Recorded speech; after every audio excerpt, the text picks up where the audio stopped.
Back to Pinoy News. Man, listen how y'all doing tonight. I'm here with my boy General Chief.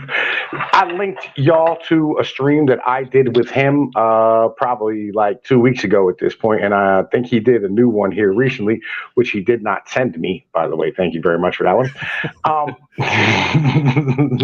I know I'm subbed to your channel, but I'll be honest, man, I don't really get notifications all like that because YouTube's a bitch and you know how that operates. Um, and so tonight we sat here or I sat here today and I did a short on a video, and it was supposed to be like I read the whole thing and kind of reacted to it, but my video recorder on my phone turned off, which was fucking nice of it. Pieces of goddamn garbage ass sons of bitches. Um, and in this, Putin gave a speech yesterday at a conference that they hold between a whole bunch of people. Yo, Johnny boy, what up? 100 cars? How the hell you doing? Right. And in this speech, he sat here and he basically gave out a lot of the talking points that I give out, where he talked about every country should be able to have the culture that it wants to have and be sovereign within itself.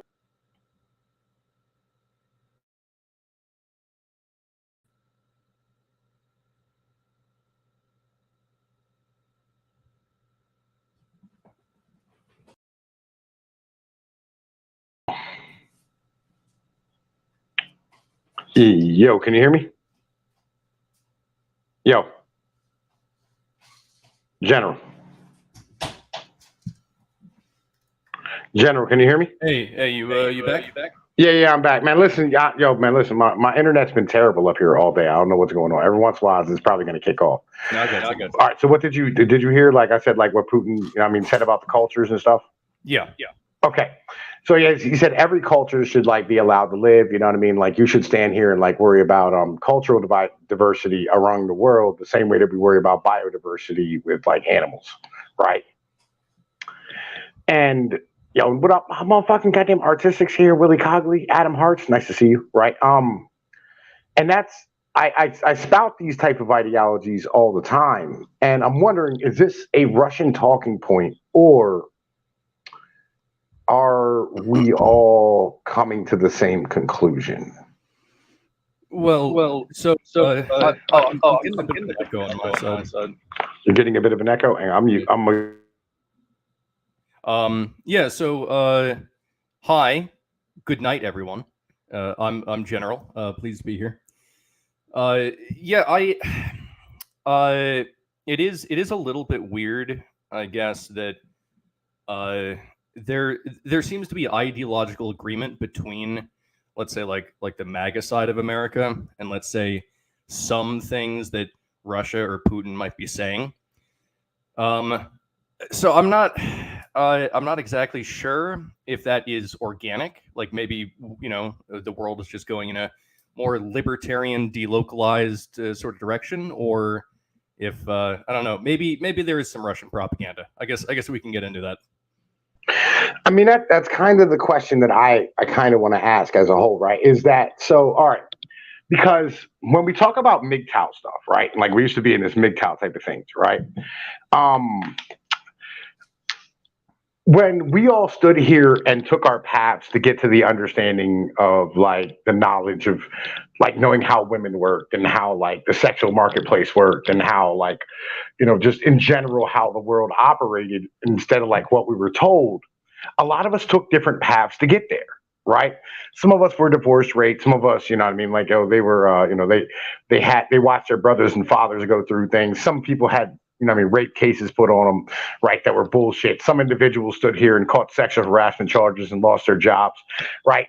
And like guys like me, like I was upset about the music, right? I was pissed off that like music was shit. And I was like, why is music shit? And I started doing some investigating. I find out that like, in like the late 90s, what ended up happening is that like women started becoming the majority buyer of fucking like hip hop and shit.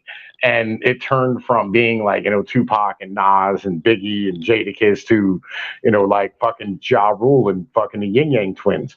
And I was, I kind of went through this pathway of like understanding, like, oh man, like women are ruining things, and then like it started leading me in the consumption side. It led me to almost the same exact conclusion that like, basically, on the consumption side of things, like all they really care about is profit, and they don't give a fuck about you know what I mean, like culture or quality or anything of this nature, right?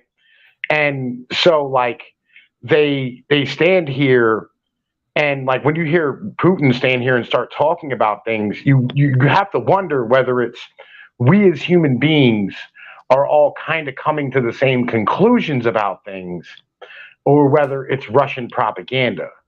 Go ahead, man. Go ahead. Well, yeah. So I think bringing up the women bit, it makes some sense to me. So I think that with social media, politics was able to become pop culture. Uh, and it used to be that most people, they wouldn't pay attention to politics. They would look at magazines or they would watch sports, and politics was kind of this boring thing that boring people got into.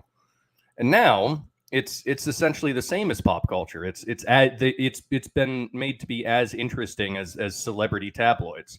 So now everyone is involved in it.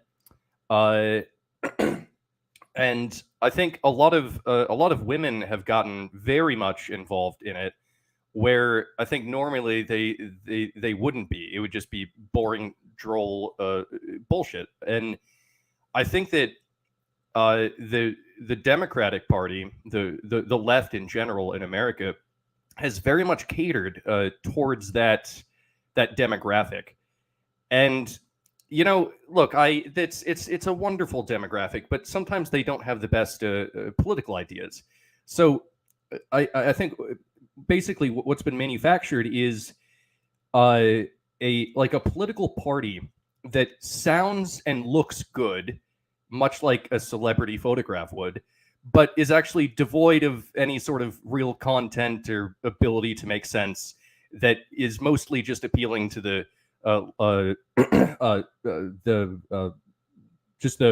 the smallest common denominator. Just so yeah, I think that's the issue with the Democratic Party. I think that a lot of people that voted for Trump, for instance, are disaffected leftists, people who used to be on the Democratic side of things. Maybe they voted for Obama, and then the party just went too crazy, and then they ended up voting for Trump. I was actually one of those. So I don't know. Like, is it Putin that's the bad guy, or is it actually maybe the Democratic Party that's the crazy one, and everyone is just sitting around looking at them go crazy? Well, all right. Let me put it like this, right? So this isn't just about left or right politics, right? In the end of the day, this is okay. And this is where like I wanted, like when we left off on the last video that like you cut, right? This is what I wanted to get into. So with Americans, right, as a whole, like this only applies for Canada, United States, and Mexico. We are at the end of an expansion period at the moment, right? We're actually, like, we already went past the end of our expansion period. We're beginning into a new period of where human beings are doing what human beings do, and that's becoming settled in and like making a nest for ourselves, as it were, right? And in the fact that like over the past 300 years, right, from 1600 to 1900, we expanded across this continent, and people now at this point, only like 8% of Americans have passports. Like it's some ridiculously low number. Daily Donkey Talking Dads, nice to see you out here, my brother. Right. And we're getting to a level of where individuals aren't moving around, they aren't going places, they aren't doing things, right? And in this in understanding that, we're getting to the level of where we get back to our humanity, right? And we're forming into cultures, and we're forming into different tribes. And we're looking at things and going like, okay, we've had massive amount of growth because we had a massive expansion. And now as human beings, we're going, okay, we want to get away from this nomad lifestyle and go back to being humans. And in doing so, like, we look across the world and we go like, they deserve to be humans too. And we're seeing what the end effect is of what we've pushed onto everybody else. And it doesn't really look pleasant to us. Like there's some positive aspects where we go like, they were drinking dirty water before. Now, like, they're living in like a fucking town with, running water and fucking toilets and all this type of stuff. But then you look at their families and you look at their structures and you go, man, listen, like it's not befitting of them, right? And we're looking at this point at the noble savage of like the Native Americans or like the Inuits or like the tribes in like fucking the Amazon or whatever, and we're going like they're not fat, they're not disgusting, they're not all fucked up and terrible, they're not like worried about being divorced or cutting their fucking penises off and all the ridiculous shit that we do, right? They're just living their lives. And we watch these children play in like African nations where like they have nothing and the kids are still out there playing, missing arms and shit from like wars that like were fought because of like goddamn diamonds that the Englishman was buying. And we're looking and we're going, is it right for us to push our shit onto everybody else? Is it right for us to feel as though we're better than everybody else because like we're more technologically advanced?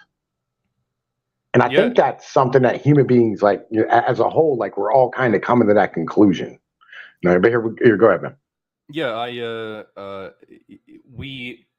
we have super high rates of obesity, heart disease. Generally speaking, people are sick, they're fat, they're not happy, they're depressed, and they're anxious. I mean, all of these physical and mental health disorders are they're at incredibly high rates in the West, and it seems as though they're only getting worse. I mean, it's like as a population, we're being both physically and mentally poisoned.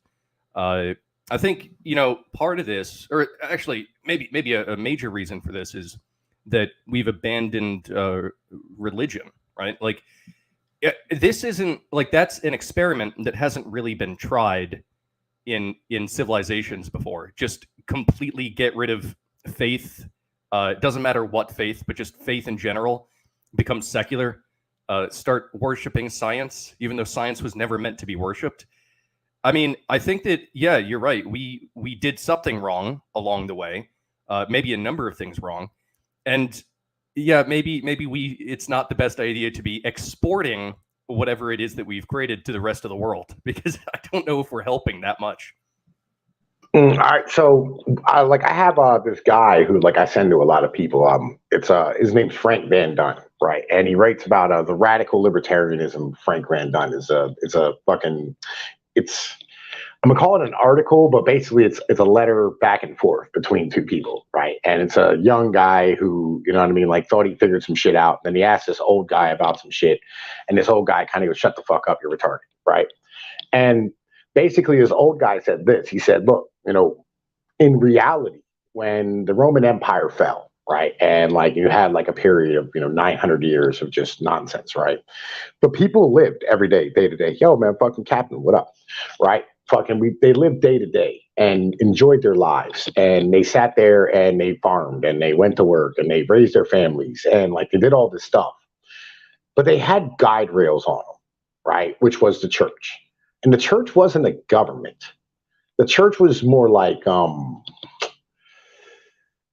something that you kind of needed because like in hard times they would be there for you. They'd give you shelter during a storm. They'd fucking give you extra seed if like you had like plague, plague of locust or whatever.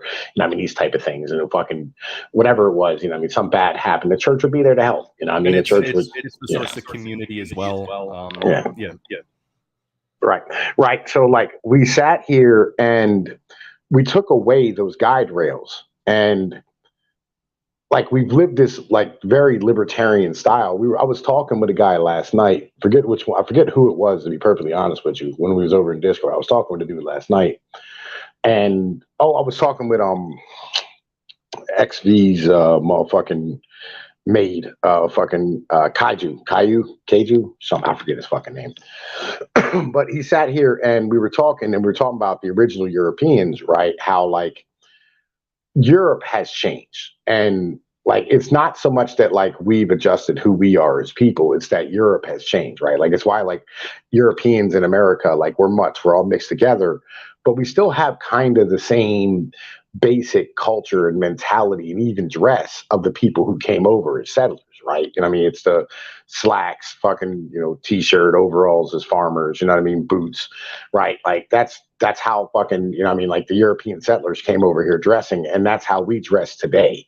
Like we still had leather on the feet, I mean, like fucking a solid fabric on the bottom, I mean, a lighter shirt on the top, and I mean, probably some overalls to hold it up because they, couldn't afford a belt, I mean, or a belt if they could afford it, right, or string, and like they have changed and become more cosmopolitan, right? Whereas we have stood here and kept to the same fucking code, and so we no longer have roots in Europe as a whole. And a lot of us are looking at them going like, yo, why are we still defending you? Because like, I'll be honest, we're nothing like you anymore.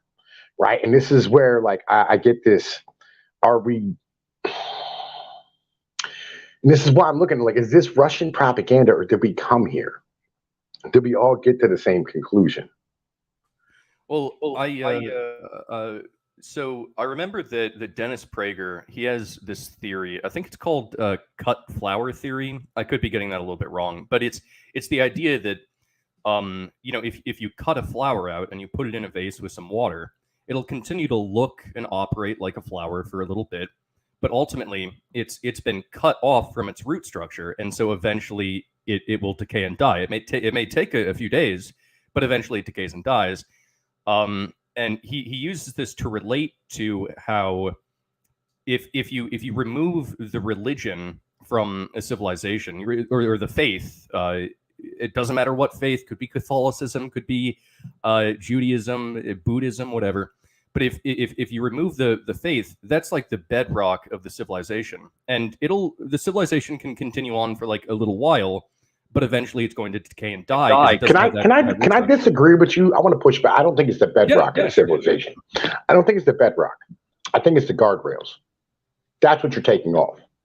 You're taking off the training wheels, right? You're taking off the goddamn guard. You're taking off the shit that goes like, this is the road, right? And then you veer off and you get way too far in the woods. You end up lost. It's not the bedrock. It's not the street itself, right?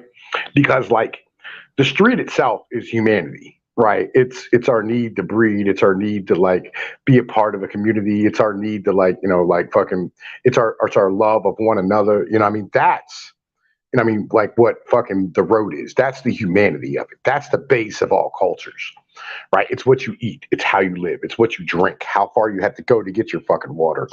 I mean, like how you heat your home. Like what your fucking weather's like. This is the base of your culture and civilization.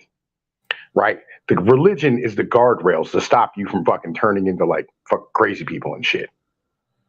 Well, so the food that you have to eat and the people that have to reproduce. I mean, we had like that bedrock that you're talking about. I mean, that's pre-civilization, right? That's hunter-gatherer humans as well. I think that in order for human beings to actually come together and build a civilization where it's larger than a tribe, you've exceeded Dunbar's number, and you actually have to like deal with strangers that you don't even know who they are, but they're in the same city as you, so you kind of have to trust them.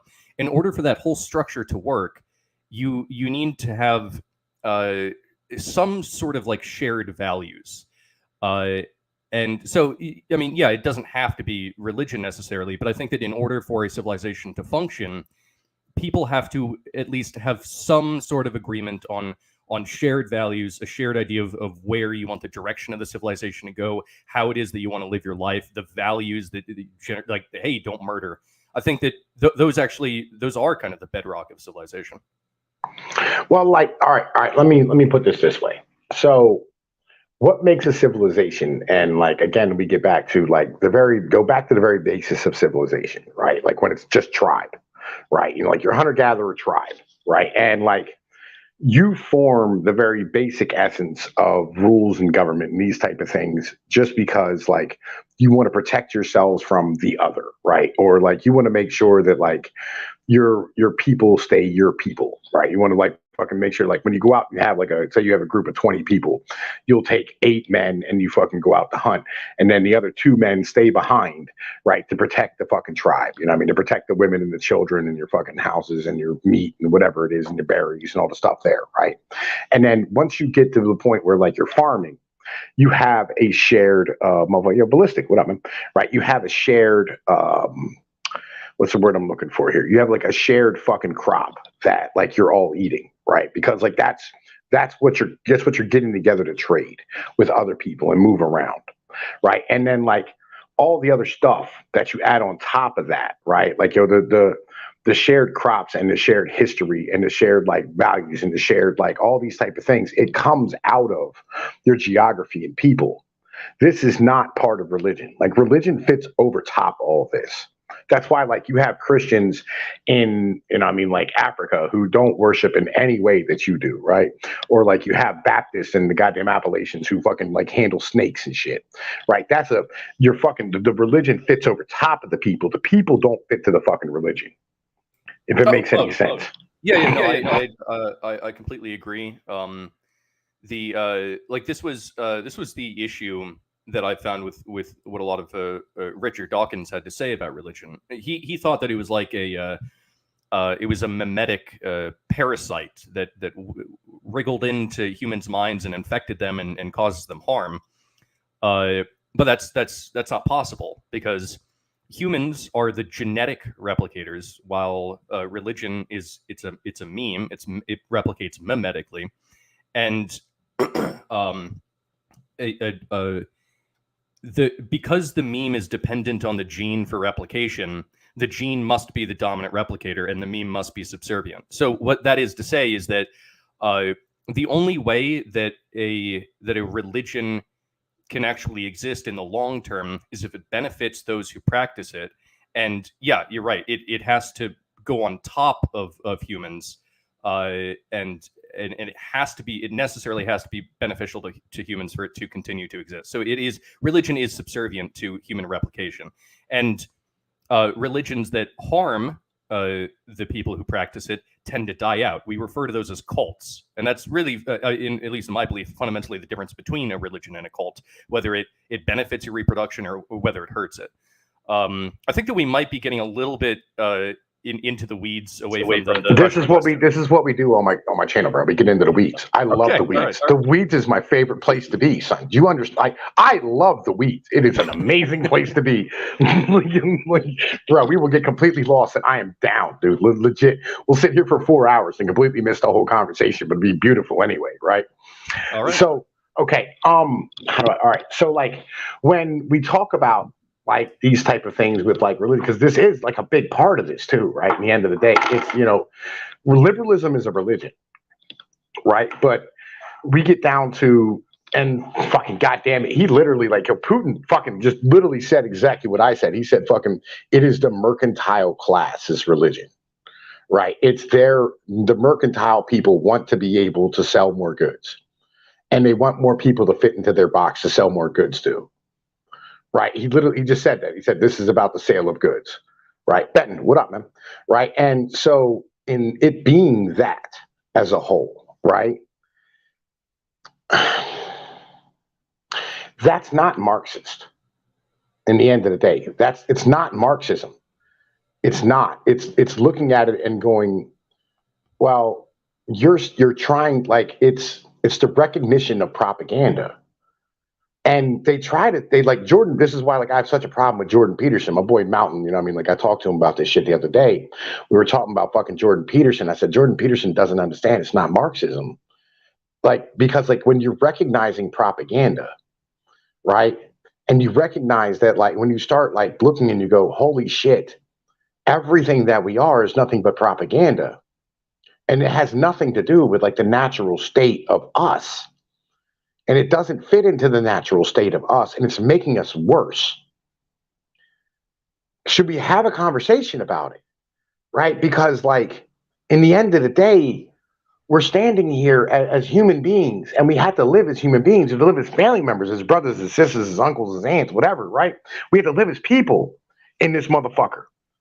And not being able to do that, right? Because like we're worried about fitting into this box that was created by some advertising executive.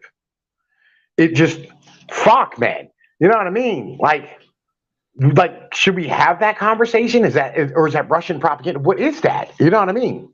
Go ahead. Well, I think that's a conversation very much worth having. I've been thinking a lot about it, exactly this actually. The so there's an anime that came out recently called Cyberpunk Edge Runners. Really great anime, by the way. I would recommend it to everyone. Just phenomenal. And there's also this game Cyberpunk 2077. I know that there's like this overall genre of cyberpunk. I haven't gotten that much into it, but uh, I guess a major component of it is that you have these mega corporations that are in an incestual relationship with the government, and they've basically turned into this one entity that's always trying to control you, and you don't even realize that you're being controlled because they've invented like AIs that can already determine what you're going to do.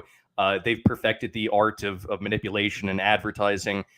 So you're controlled, and even when you try to break out of the system, actually that was just them controlling you to do what they wanted, and basically you can never escape. It's like the ultimate dystopian thing, where like 1984 is bad, but at least you know that you're being like oppressed and stamped on. But actually, in the cyberpunk universe, you're oppressed, and for the most part, you're happy about it. So maybe it's more Brave New World, but yeah, I think that a lot of that is actually real.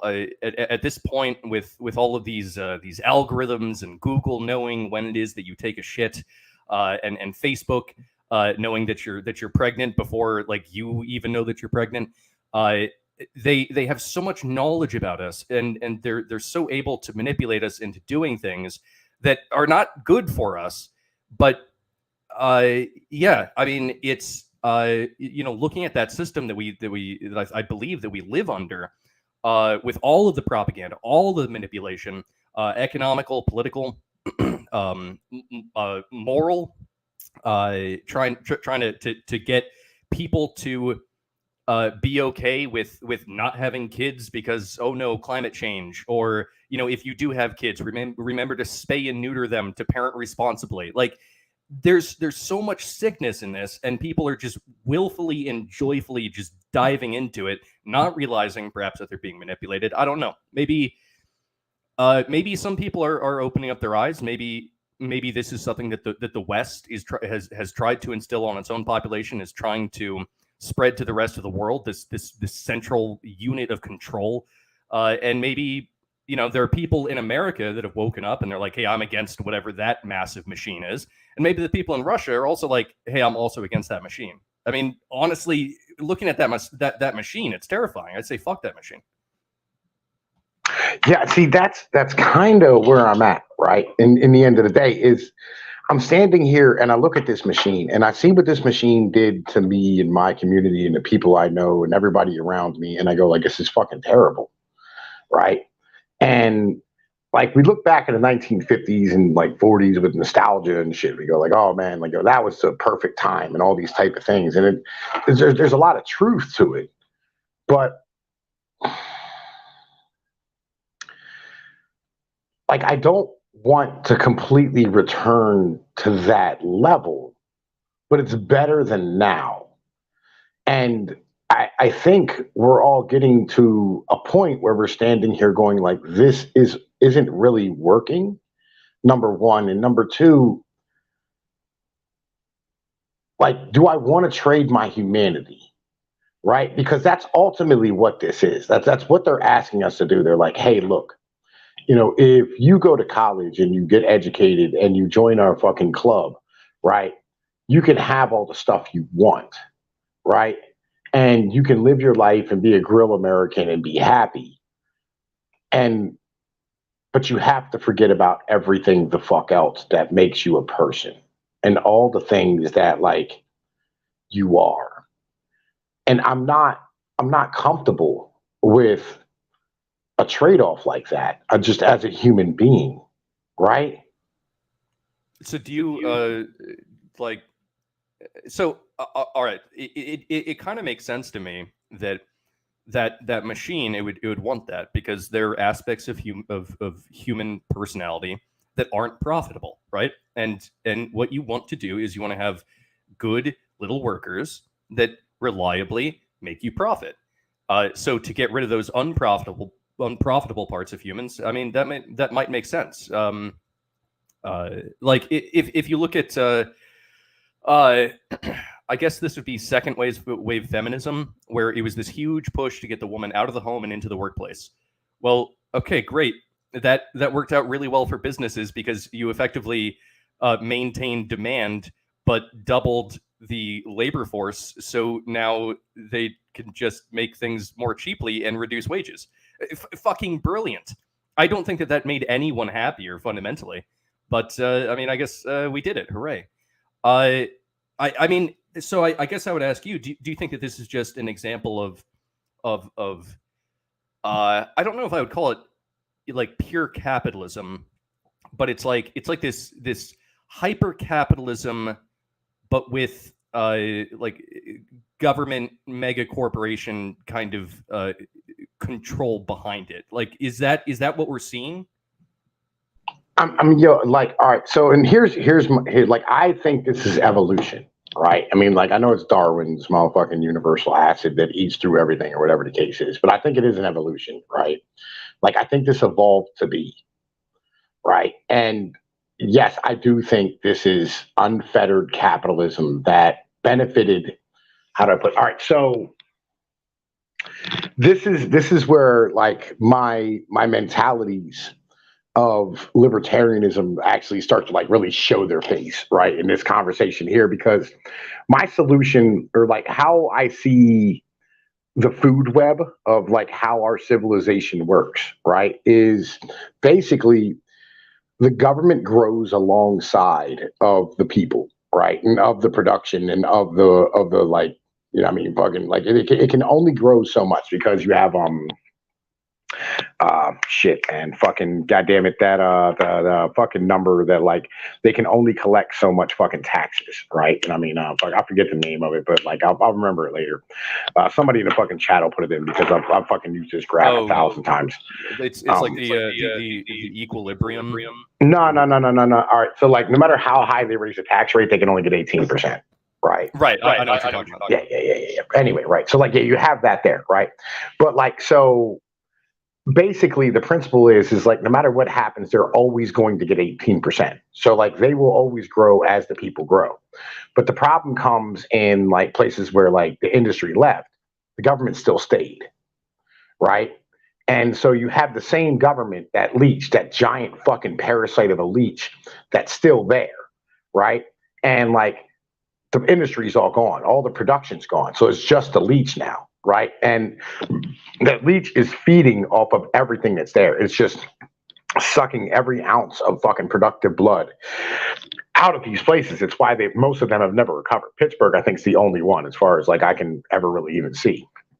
And so basically, like the principle is that you have to get rid of like the government as a whole if you want these places to ever become fucking like normal again, right? Like you'd have to like let them get back to agrarian, and you know what I'm saying? Like let them rebuild from like the bottom back up.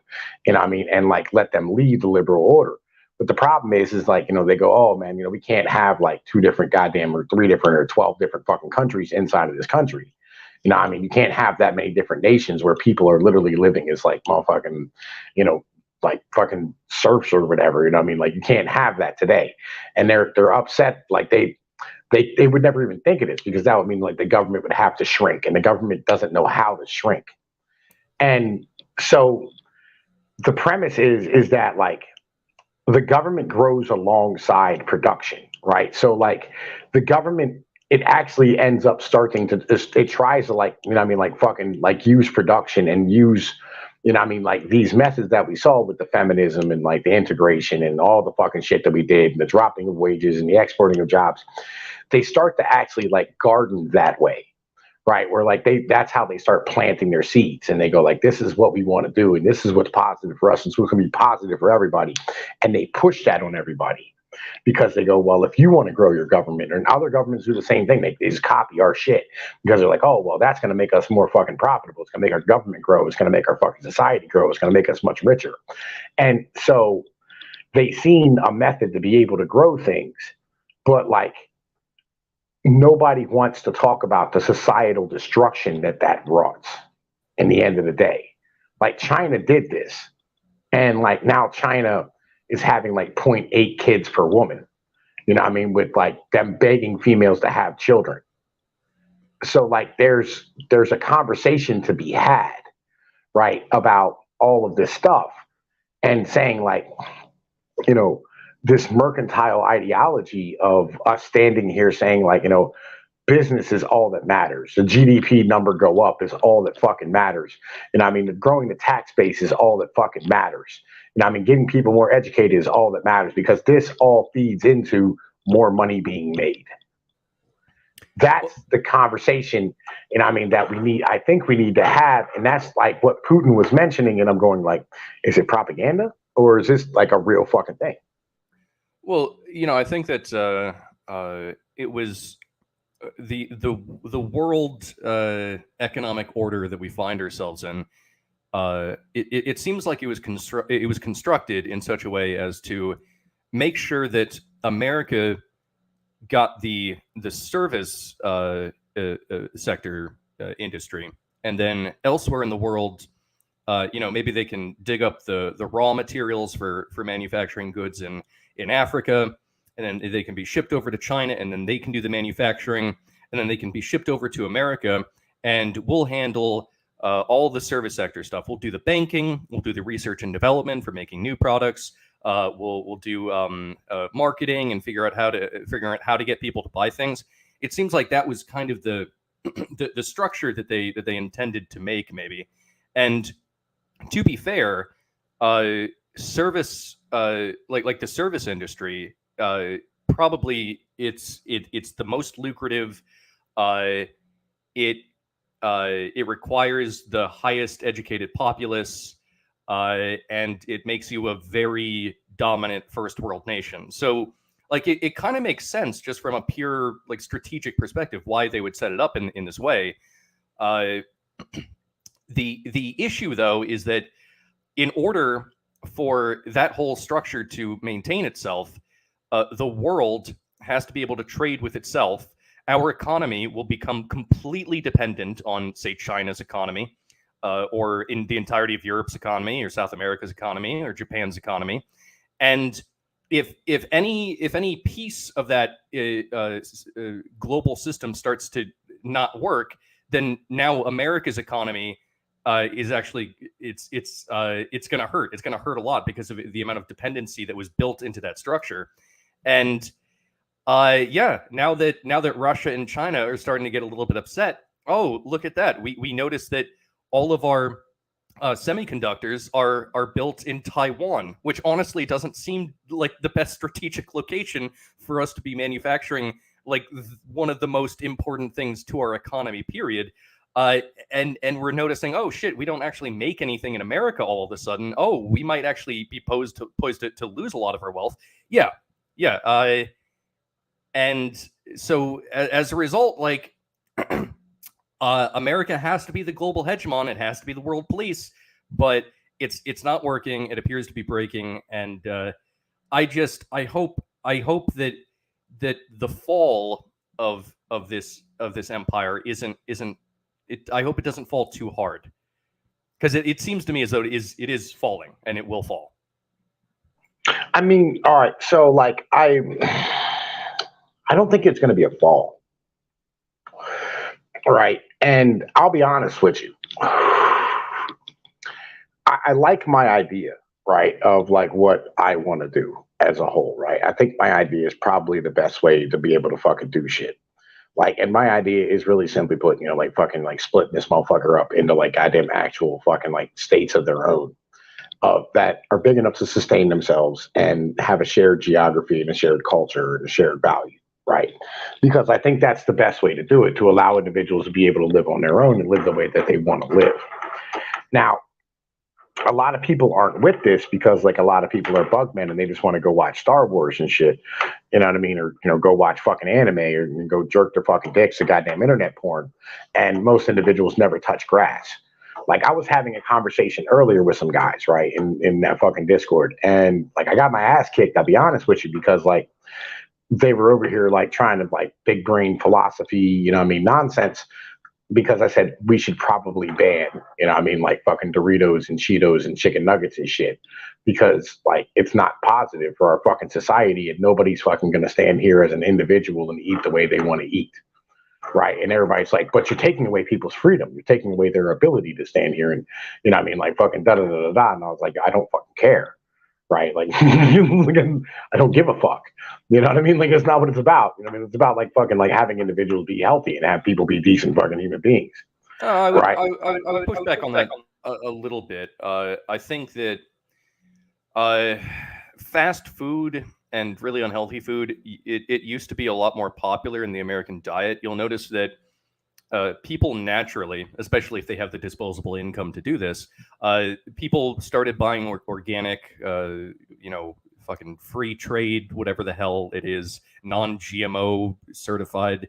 They started to buy those things, and they did it of their own free will because people can make that choice. Not everyone is going to make the choice to eat healthier, but people can make that choice. And I mean, I would I'm a libertarian myself. Not an anarcho-capitalist. I'm just a small government minarchist type of guy.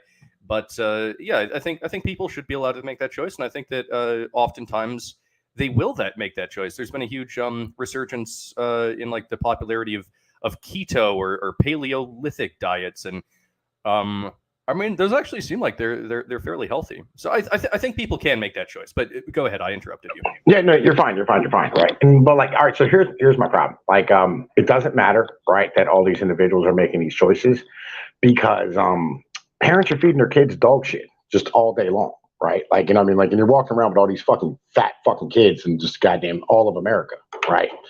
That like the kids are obese. Like we're on a level now where like it's something like like 90% of all Americans aren't fit to be in the fucking military, right? Like there's no way that like you can have a functioning goddamn society, and we keep looking to science and medicine to be able to afterwards stand here and go, you need fucking this supplement or you need this or you need this medicine to fix this fucking problem that you have from, standing here like fucking eating like shit for the past fucking 30 years. And you go like, no, that's not the way, I mean, we should fucking like, it's not the way we should fucking handle things. Like maybe we shouldn't be standing here like looking at like the aftermath and going like, we can fix this. I mean, like afterwards, right? Maybe we should take some like fucking positive measures forward, like beforehand, and like because like an ounce of prevention is worth like a fucking pound of cure in the end of the day. Because like people are talking about like universal health care. You could never have something like universal health care in America when 65% of all the population is obese and 30% of your population is diabetic. You know what I mean? Well, I mean, no, America is quite unhealthy, and I wish that it was a bit healthier. But a lot healthier, son. yeah, no, it could be. It's not as though we don't know how to be healthy. I mean, humans, with. I think that humans were probably the healthiest that they ever were when they were living in the hunter-gatherer society. I think that honestly, since we started doing agriculture and eating a whole bunch of grains, I think it's been pretty much downhill since then. But I mean, yeah, there are things that we could do. But I personally don't want the government to have like a role in that because like, you're talking about banning. I mean, you have to get government involved to do that. And it's like, well, okay, great. Maybe it would be a good idea, like when it comes to, Doritos or something. Maybe they use all that. They probably use canola oil, Mountain Dew, Coca-Cola, Pepsi, fucking like fucking Slurpees, Pixie Sticks. None of these things. There is no point where any of these things are healthy. No, they're not. But I see that I'm I don't want to allow the government to get involved, though, because every time the government gets involved, they make things worse, even when they're supposed to be making things better. Like, think about the food pyramid. I mean, I don't know how long we had the food pyramid for. I remember I grew up when I was in like grade school. You know, the food pyramid was a thing, and it said, "Hey, don't eat very much meat at all, and eat a whole bunch of grains. Just load your body up with bread and pasta and rice, and that's the healthiest thing for you." It's like, well, okay, that's what the government decided, but clearly we can see nowadays that can't be true. Uh, I mean, see, the thing is that government really, it only cares about power and giving itself more power. It's never interested in doing good. It just does barely enough good to make sure that its population is alive enough that it can maintain its power. That's why I don't want to get the government involved. I would rather have the market take care of it, much like it did with introducing organic, healthy food to people, and then they paid a little bit more and they bought it, and some people became a little bit healthier. I'm in favor of that. I don't believe the government is really capable of doing good things for humanity. Well, I'll be honest with you. There is no such thing as organic food as a whole, right? And the stuff that is terrible. Like, you know what they do with organic bananas, right? It's a crazy process. Basically, they have a banana grove, right? And then for a square mile in each direction around it, they burn down the fucking rainforest, right? In order to be able to not have fucking pesticides and fucking bullshit put on it, right? Like, it's one of the most terrible things in the goddamn world for us to do, and we mass produce it this way, right? Like, it's not possible for us as human beings to to eat the way we're supposed to eat with the current system that we have, right? Like, you can't even have non-GMO like fucking foods, because like the majority of foods that you think of today, right, like fucking 100 years ago didn't look the way they look today. It's all complete and utter fucking garbage and bullshit, and like it's none of this is like it's all fucking fake and gay. Like, the whole thing is goddamn not real. And like, I think the best thing that we could possibly do is literally just fucking ban, like fucking outright, just straight fucking ban, like goddamn Doritos and what I mean, fucking Doritos and fucking all types of candies and shit, and just go, no, you can't have this, all right? And you're not going to give your kids this shit, cheese puffs and cheese curls and like fucking just all the things that there is no fucking caloric value in any of it, right? And like, I think, all right, so like I've given this argument before, and I'll give this argument now. I think that, like, when we get a dog, right, and like it's like you get like directions for how to handle each dog that you get. Like, it's different for every dog. Like, this dog, has like a higher chase, I mean, fucking instinct, or I mean, like, he's gonna require this much shit. He needs this for his fucking fur. He needs bathed this often. He has to be walked this often. He needs this much exercise. He has to fucking have this type of food. He fucking needs grease in his food at this time. He needs fucking eggs. He can't have eggs. He can't have dairy. Whatever the fucking dog is, depending on the goddamn breed. But we as human beings are animals in the same way, and we don't have, you know what I'm saying, the fucking we don't have the, I mean, like fucking mentality to be able to, we don't have this put to us as a whole. We don't like stand here and look at each other as animals, or look at us as a people, as humans, as animals, and go, you're an animal. You need exercise, you need sunlight, you need fucking time outside, you need fucking the proper fucking amount of water, you need this much shit in your diet, you need this much motherfucking, I don't know, like fucking whatever, you know what I'm saying, right? Like, we don't have these conversations as people, that like what you need. Like, oh, you need, you need companionship. You need like all these things. Like, like when you have fish, they go like, this fish does better with other fish around it, right? Like, we don't have these conversations as human beings and go, you're an animal. You have animal requirements, and we don't talk about it because like they're trying to deny us as like creatures on this earth. They want us to be like away from this earth. They want us to just be office workers and drones and fucking consumers, and that's all they give a fuck about in the end of the day. And we get back to that, the mercantile mentality. Go ahead, sir. I'm not sure.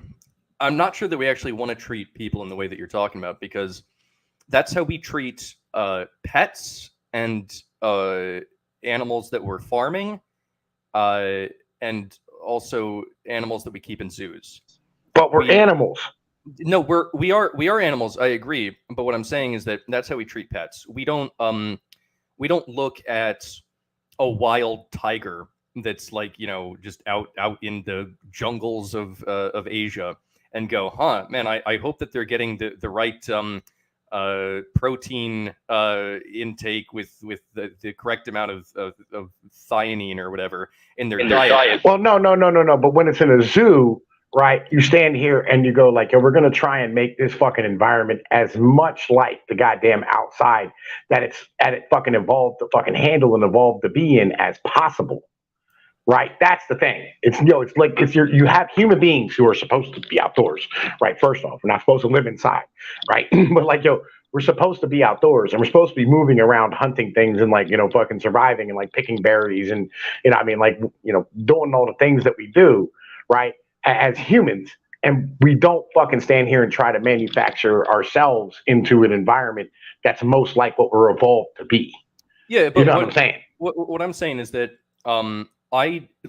we don't treat humans like pets or like animals that we're farming. We treat humans as though they're a wild animal, right? We say, hey, you know what? Ultimately, your shit is on you, and that's it. We're like what you're saying is that we should basically treat human beings like they're pets, and I think that is how we get to living in the pod and eating the bugs. No, we're not. Right, we're not. We're not. No. I'm not saying treat them. No. I'm not saying treat them like pets. Right. I'm saying treat them like fucking animals. Right. Like literally, like you're an animal. You need shit. Right. You need things. Like we're not getting these things. Right. Did you know like an hour a day's worth of walking like fucking negates fucking 8 hours sitting on your fucking ass? You know what I mean? Like, most people have no idea about this. Why? Because again, we don't say this shit to people. We don't stand here and go like, hey, look, the TV and the internet's gonna be down for 2 hours a goddamn day. Go exercise. Right? Legit. Because human beings need that. You have to tell motherfuckers like, yeah, look, man, you got to get away from this fucking screen. Like, that fucking that fake light destroys your goddamn fucking your motherfucking pineal gland and shit, and it fucks up your motherfucking nighttime, daytime rhythm and circadian rhythm in your fucking brain that you've had for fucking 30 fucking million years and shit. You know what I mean? Like, we don't have these conversations. Right. And we need to have these conversations. Like, it needs to be done on like a governmental level to stand here and go like, hey, look. We need to treat people as fucking animals and tell them like, hey, look, I mean, then like, and I understand like the thought that like a word animal is probably like a bad connotation in like human fucking civilization, right? And in today's fucking modern, cadence. But like when I say animal, I mean like, like you're a fucking creature of this earth. Like you're part of this earth. You're not separate from it. You know what I mean? So I agree with you that maybe, I mean, first of all, we're having this conversation right now, and I think that there are other conversations that are happening outside of the government where people are talking about how it is that what they're eating is unhealthy. They're not getting enough exercise. I think that Americans are kind of starting to wake up to this issue because maybe they're sick of being poisoned and fat. But let's say that we wanted the government to have that conversation. I mean, this is what they're going to do. They're going to go, okay, well. We're going to need 3 years to look in, probably more than 3 years, but we'll say we need 3 years to look into all of the food science, and then we will come up with our recommendation. And in that 3-year process, there will be congressmen that are involved with it, and then there'll be lobbyists that are in contact with the congressman, and the lobbyist will go, hey, that high fructose corn syrup is actually really healthy for you, and if you're ever voted out of office, you have a very high-paying job waiting for you after you get out. And then the government will go, okay, you know what? We're banning Fritos, but Doritos made a super large political contribution to this particular senator. So Doritos aren't banned, but Fritos are. Fantastic. That's how we would actually end up operating. That's how it always goes with the government. That's why you don't turn to the government to fix your problems. You turn literally anywhere else. Okay, look, I completely understand where you're coming from. All right. And I know that our government is trash. Okay. Like it's 100% garbage. Right? That's an in general thing. Okay. Now, I personally think this should be done on like a community to community to community basis, right? Like we get back to like the whole church as a guardrail type of thing. So, when you talk about like fucking communities and shit, like literally like having these type of rules where like, you go, we're not going to fucking allow, I mean, like fucking Doritos or whatever it is, right? Because like they give a fuck about like their next generation of people coming up and they don't want them to be fat sacks of shit, right? Um, our government, our federal government as a whole, I think needs to be done away with. You know what I'm saying? In general, so like we can, get down and dirty and redraw our borders and get back to like, having actual like fucking nations. And like people who are like, part of a nation and just as an in general thing. Fucking like I know that our government is hot garbage. It's always been hot garbage. Like forever, it's been hot garbage. Our government didn't even build a road until 70 years after it was fucking formed. But like, it's a level of standing here looking at these things and going, there has to be. You can't rely on individuals to do the right thing, right? Because like this liberal ideology of individualism doesn't fucking work, and it never did. Individualism got us to where we are today. Individualism's the ideology of the merchant fucking class. We're not individuals. We're part of a group. We're part of a people. We're part of a nation. We're part of a fucking humanity, right? Like, and individual humans don't make good decisions, right? As an in general thing, right? When they can make an easier decision and avoid fucking pain, like, they're going to do it. So like, it's better off you just that's why like, heroin's not legal. Right. That's why like coke is not legal. It's because if you just let motherfuckers do it, they will all just get high as fuck and lay around and fucking like die. You know what I mean? Like that's why we do these things as a collective rather than doing them as like a fucking at an individual fucking basis. Well, okay, I think that everyone needs community and relationships. Everyone needs that. I think that some people do better with more of it, and some people do better with a little bit less of it. Because humans are different; they need different things. I think that is across the board. That's how it is.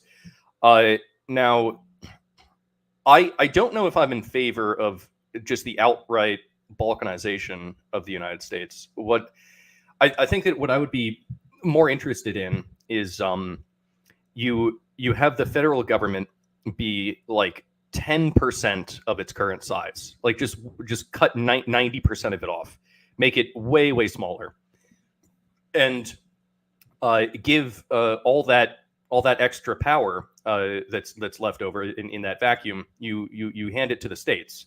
I'm very much in support of having free interstate commerce. People can move between states. I don't think that you should have to have a passport to go from Virginia to West Virginia, but give the states a lot more power so that we can have 50 individual experiments running at the same time. Because I think you should have to have a passport to go from like San Francisco to like anywhere else, or New York City to anywhere else, or Alexandria, Virginia to anywhere else, or LA to anywhere else. I think 100% you should have to have motherfucking like you should have to ask permission to be able to go anywhere if you're from these fucking places. Like 1,000%. Oh, you mean specifically if you're in these incredibly insane blue cities? Maybe, maybe. I mean, that might make some sense. But... Like, I don't want to ever meet somebody from Portland, right? Like, I catch somebody from Portland in my neck of the woods, I'm throwing rocks at their fucking car until they fucking leave. Like, I fucking promise you that. Yeah, no, I maybe there's a case to be made there. Maybe we just build a wall around California and say, okay, you're not part of America anymore. But no, I support having 50 different experiments going on in every single state, where it's like, okay, and it actually that is one of the things that helped us get through COVID, because all of these states had all of their different COVID policies. Actually, Trump himself tried not to get the federal government too involved. He was like, "Yo, this should be left up to the states." And then states like New York and California completely cocked it up and destroyed their own economies and made everyone leave the states to the point now that, I don't know, they'll probably be going bankrupt soon. And then Florida did an excellent job with COVID. They didn't have higher mortality rates from the disease. and yet they kept their businesses open. For the most part, they kept the schools open, and their economy is surging. It's one of the best in America, and also they're like learning and reading rates for their kids are also one of the best in the country because they didn't fucking lock down, their schools and whatnot. So like having all of these individual experiments go on all at the same time and not just the one experiment that the federal government is running that we all have to live under. I think that actually is that's what America was intended to be. That's how we work through shit. That's how we solve problems. And we need to get back to that, in my opinion. I think that's the best place for America to be. Well, yeah. But see, here's my problem, right? So like I live in Pennsylvania, right? So like we don't want to like have Philadelphia be part of our state, right? Like that's kind of where I get down to. I don't want Philadelphia to like have anything to do with my state. I don't want Philadelphia around my state. I don't want them running my state. I don't want them voting for the fucking elected representatives in my fucking state. I don't want their culture in my state. I don't want them as to be part of us, right?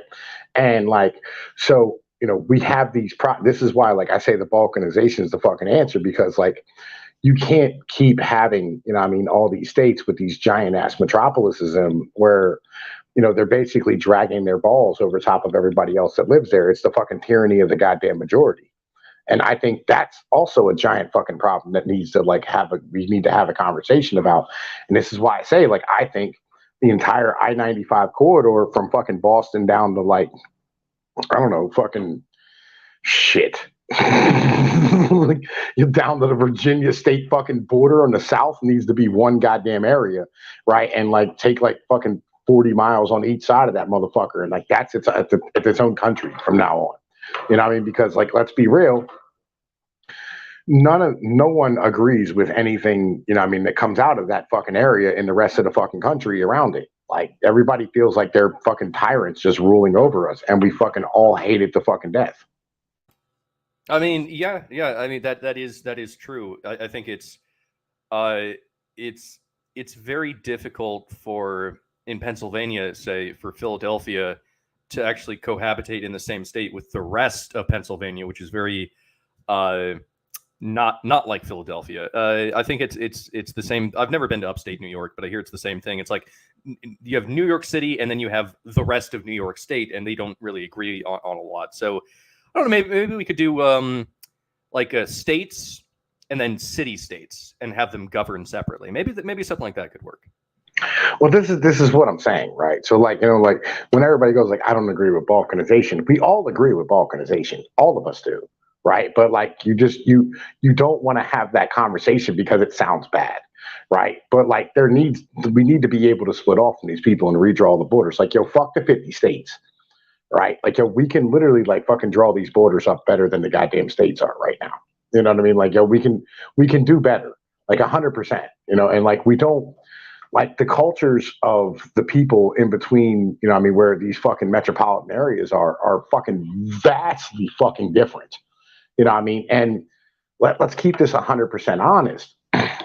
If we did a housing exchange where like, say like all the trans college educated fuckwits who live, among the rest of us, where you go, all right, we're going to trade you for, like a redneck motherfucker who lives, in New Jersey somewhere or some shit, or, up in Massachusetts or whatever it is. Right.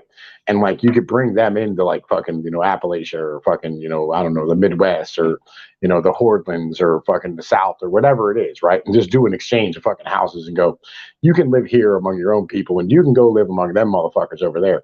I think we would be a whole lot better off. You know what I mean? Like, why does this have to be so goddamn difficult and why does this have to be such like a third rail of like, going, I don't want to fucking stand here and have us break up from each other, because like, I think we're already doing that.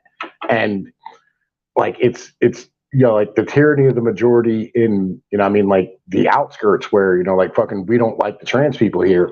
And then the trans people don't like the goddamn fucking, rednecks over there. Like both sides are like they have a tyranny in the majority, and I think we need to like balkanize and split this shit up.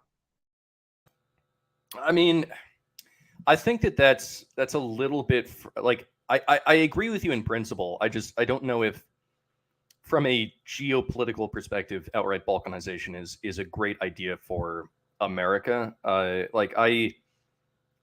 think to some extent, actually to a great extent, that would weaken us on the world stage. It would make it so that we couldn't get Didn't you the say we need to stop being the world police?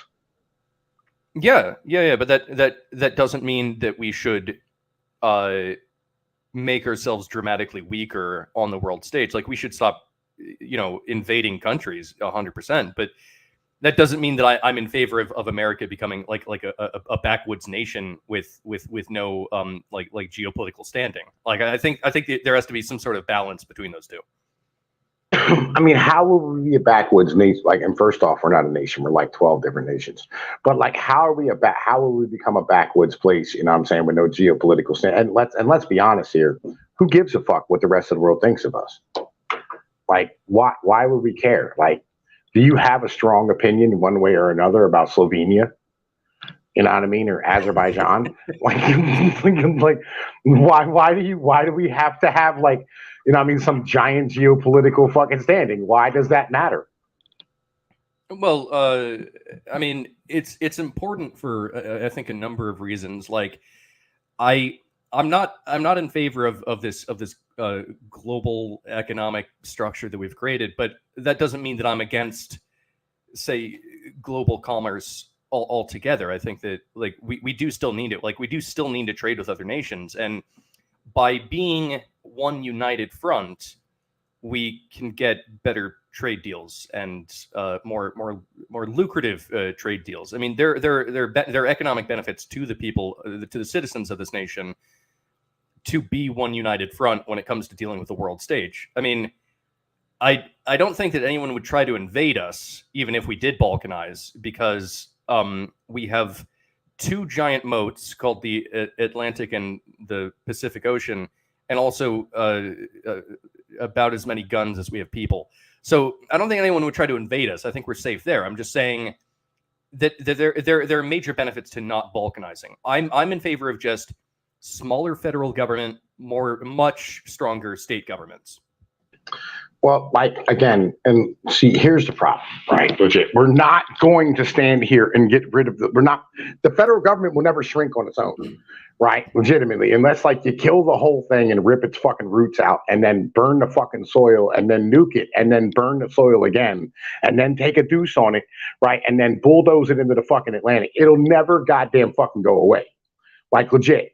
So, like, why? Like, we can't shrink the government. Like, that's never going. And it's like an octopus; it'll just read the fuck row again, right? It's like herpes; it'll just keep coming the fuck back repeatedly, right? So, like, again, why are we continuing to have this thought pattern? Like, there's nothing good that the fucking federal government does. Like, there's nothing about it that's worthwhile anymore. Like, legitimately, like, why are we standing here trying to pretend that, like, we want to keep it? Like, why? Well, I think that it worked okay there for maybe like 100 years. See, the issue is that people like FDR came in and they decided, hey, it would be really great if we expanded the federal government massively and gave it undue powers and take that shit away from the states and try to implement some form of socialism. Or fucking Lyndon B. Johnson, one of the worst presidents that's ever existed. Yet people have done work in the past to expand the federal government, but that doesn't mean that work can't be done to also shrink it.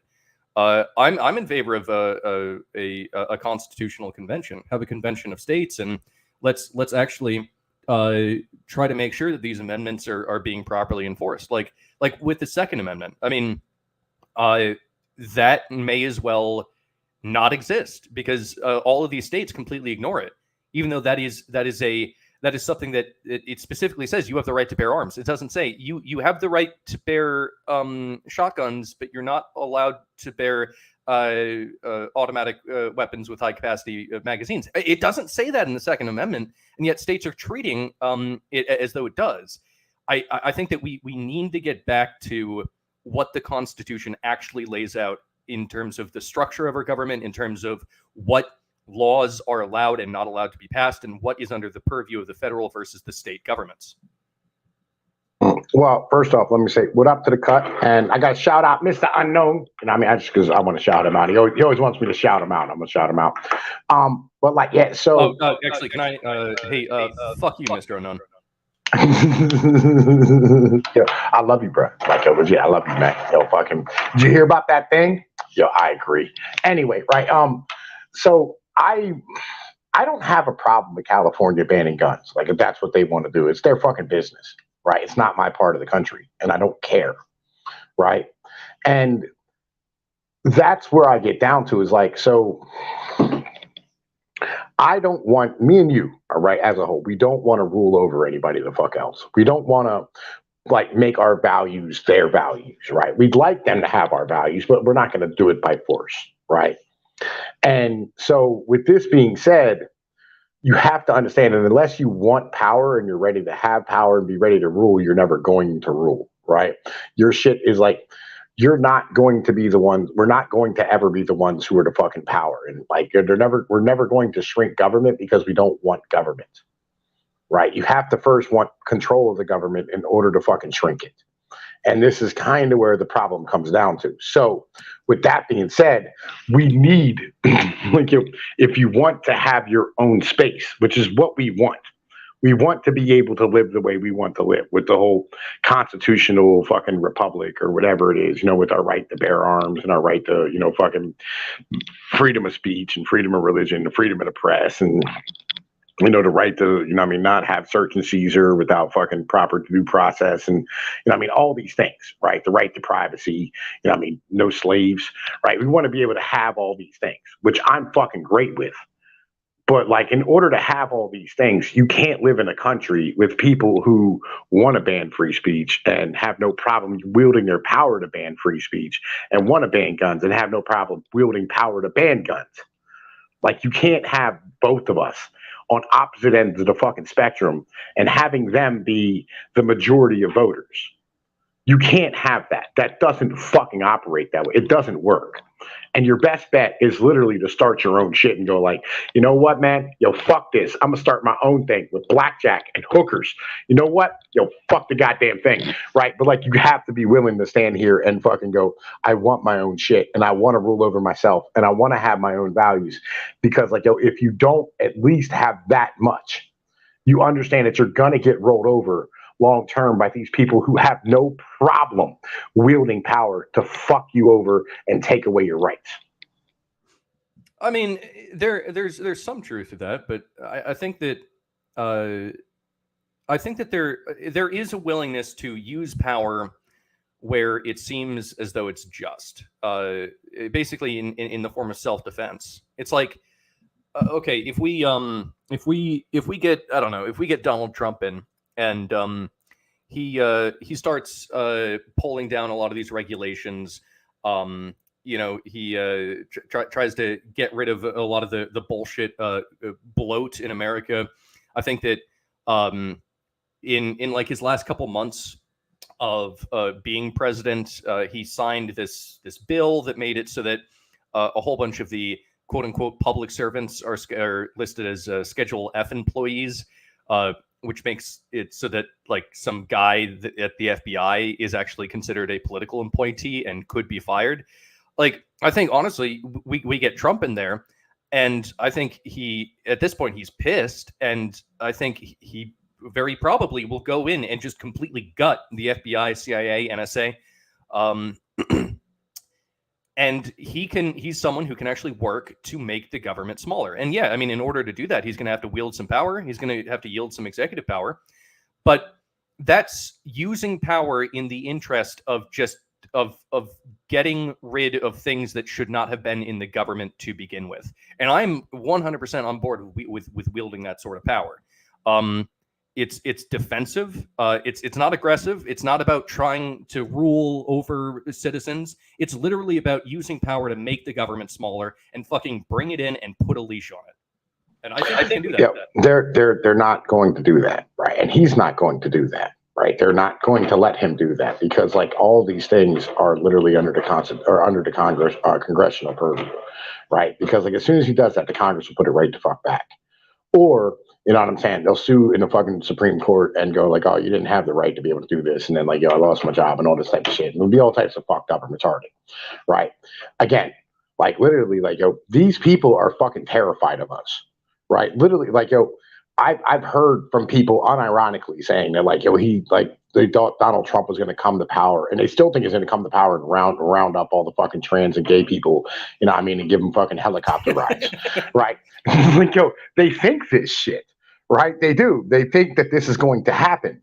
And that's like, they're so fucking terrified that they're willing to use the goddamn government, you know what I mean, to sit here and push their fucking agendas way past where they need to be, right? And we're not willing to do that.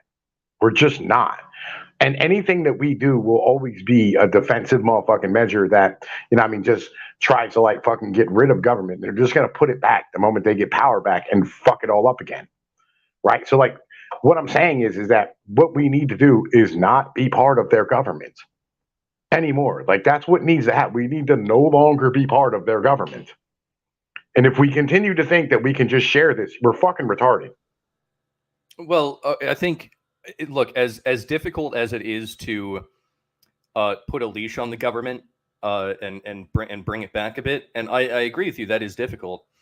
I think it's also going to be extremely difficult to secede from the Union. I mean, this happened once in America's history, and it didn't go that well for the individuals that were trying to secede. I think that right now, a lot of people talk about a civil war, and I mean, I think that we are actually getting very close to one. But I think that right now you have the party that is attached to the government, that's very much in power. It's going crazy. It's telling you to chop your son's balls off and a whole bunch of other completely insane nonsense. And it's doing that. And then I think a lot of people are getting on board with more of the on the libertarian train. And I think that, I mean, if you there's a lot of things to criticize Trump about, including Operation Warp Speed, which he developed, which I think may not have been the best practice.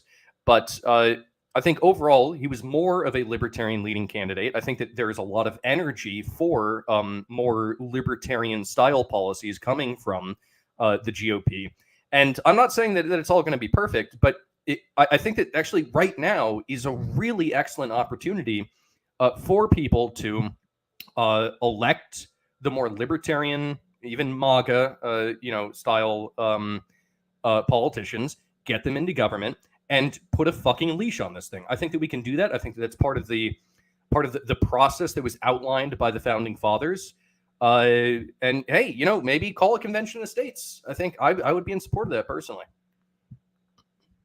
I mean, like, again, we get back to these states are full of fucking cities that just, will overrun everything, right? You call a convention to the states and it's going to be point the privilege, point the privilege, point the privilege, right? Over and over again. Like it was the goddamn last time they had the Democratic Socialist motherfucking thing get together and shit. Like it's just going to be all types of retarded, right? So, like, again, we get back to the only answer when it comes down to it, in the end of the day, is to motherfucking go, you're not part of this anymore. We're not part of this anymore.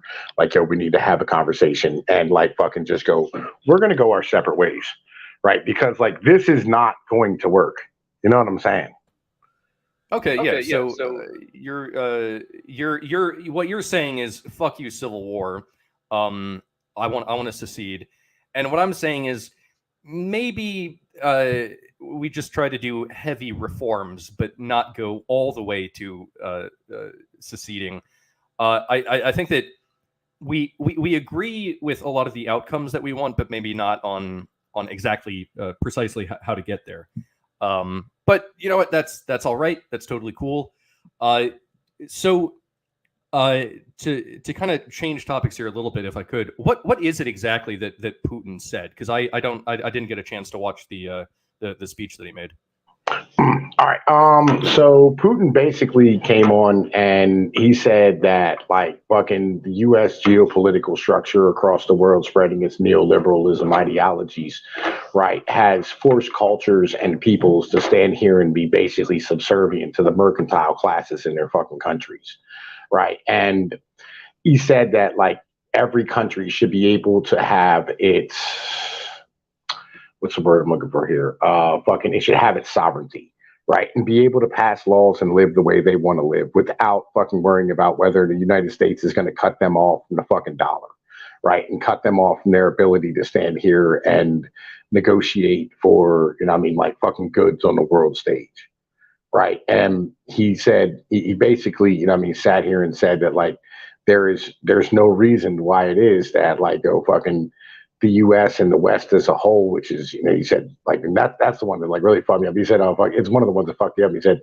which is basically, you know what I'm saying, like a fabrication, because in reality, like the West is not a monolith, right? It's a complicated group of geopolitical actors and shit, and everybody has their own needs and wants and da da da da da, right?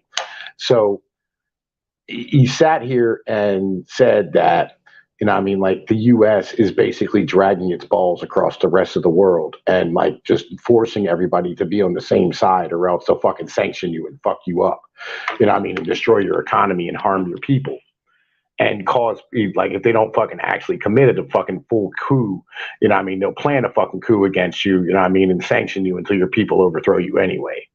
And that's kind of where fucking Putin got down to. And he said, like, yo, you should be able to have vibrant cultures of all these different people, whether it be fucking Christian or Buddhist or fucking Muslim or whoever it is.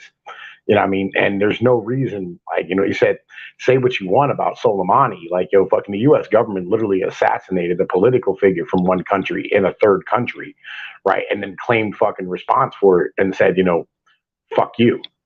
You know what I mean? And then threw sanctions on the country.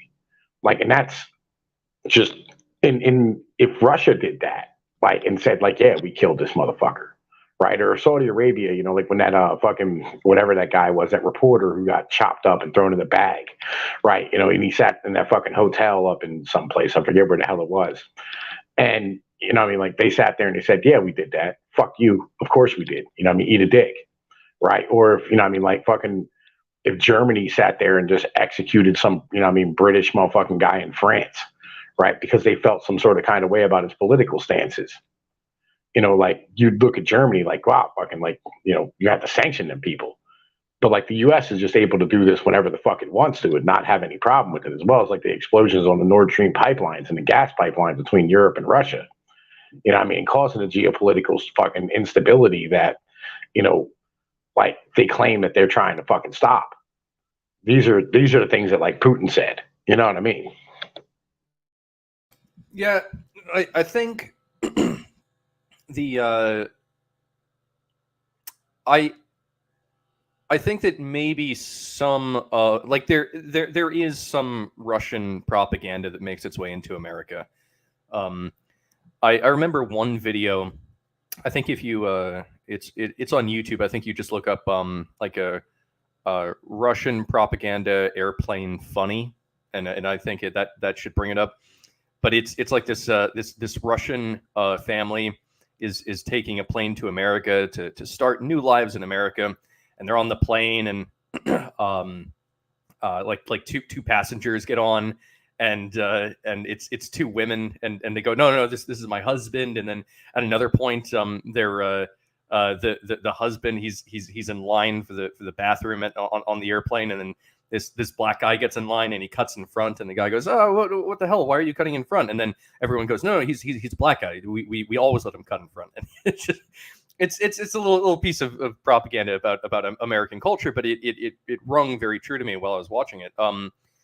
I so there is definitely propaganda coming in from Russia, but I think that the part of America that doesn't want to get involved in Ukraine and just wants Russia and Ukraine to do their own shit on the other side of the world, I think that stems from the same people that didn't want to get involved in Iraq, that didn't want to get involved in the Korean War or the Vietnam War. I think that I to answer the fundamental question, I think that really It's just that uh, Putin's ideas happen to be aligned with certain Americans' ideas for the time being, because we both want the same thing. America, stop putting your fingers into every single country in the world. It's not helping anyone. And yeah.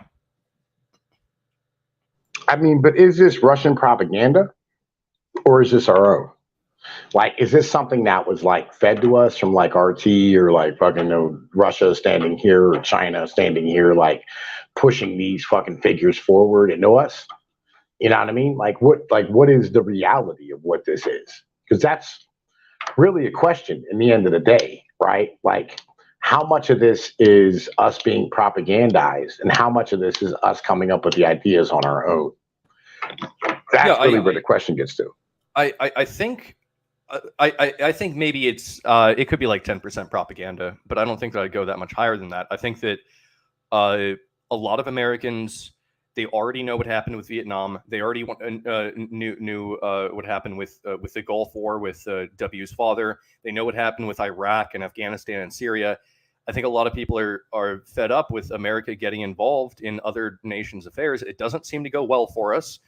We send a whole bunch of our young men out there to I don't know, get maimed or even die for a pointless war that we were never meant to be involved with anyway. I think, and in the meantime, we spend trillions of dollars on just bullshit that ends up being terrible investments, and we never see that money come back. I think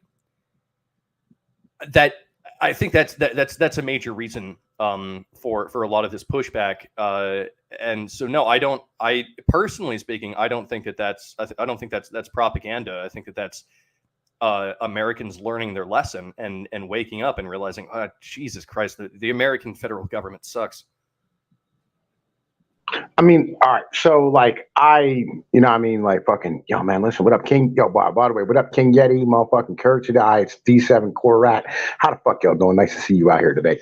Right. So, okay.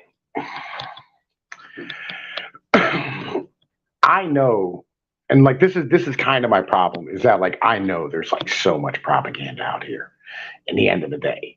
Right. There's just so much propaganda. And like the propaganda will reach the disaffected first. Right. It'll reach the individuals who already had, questions in the belief of their fucking country and their people and shit. Right. And so in knowing this as a person who tries to think about the motives of why it is we're doing what we're doing. Right. And I'm trying to chin check myself as much as possible because like I don't want to be out here spreading, bullshit and nonsense to people as a whole because like I want to be coming from a place of we are gathering up information, processing it, and then putting it back out and saying this is what's best for us.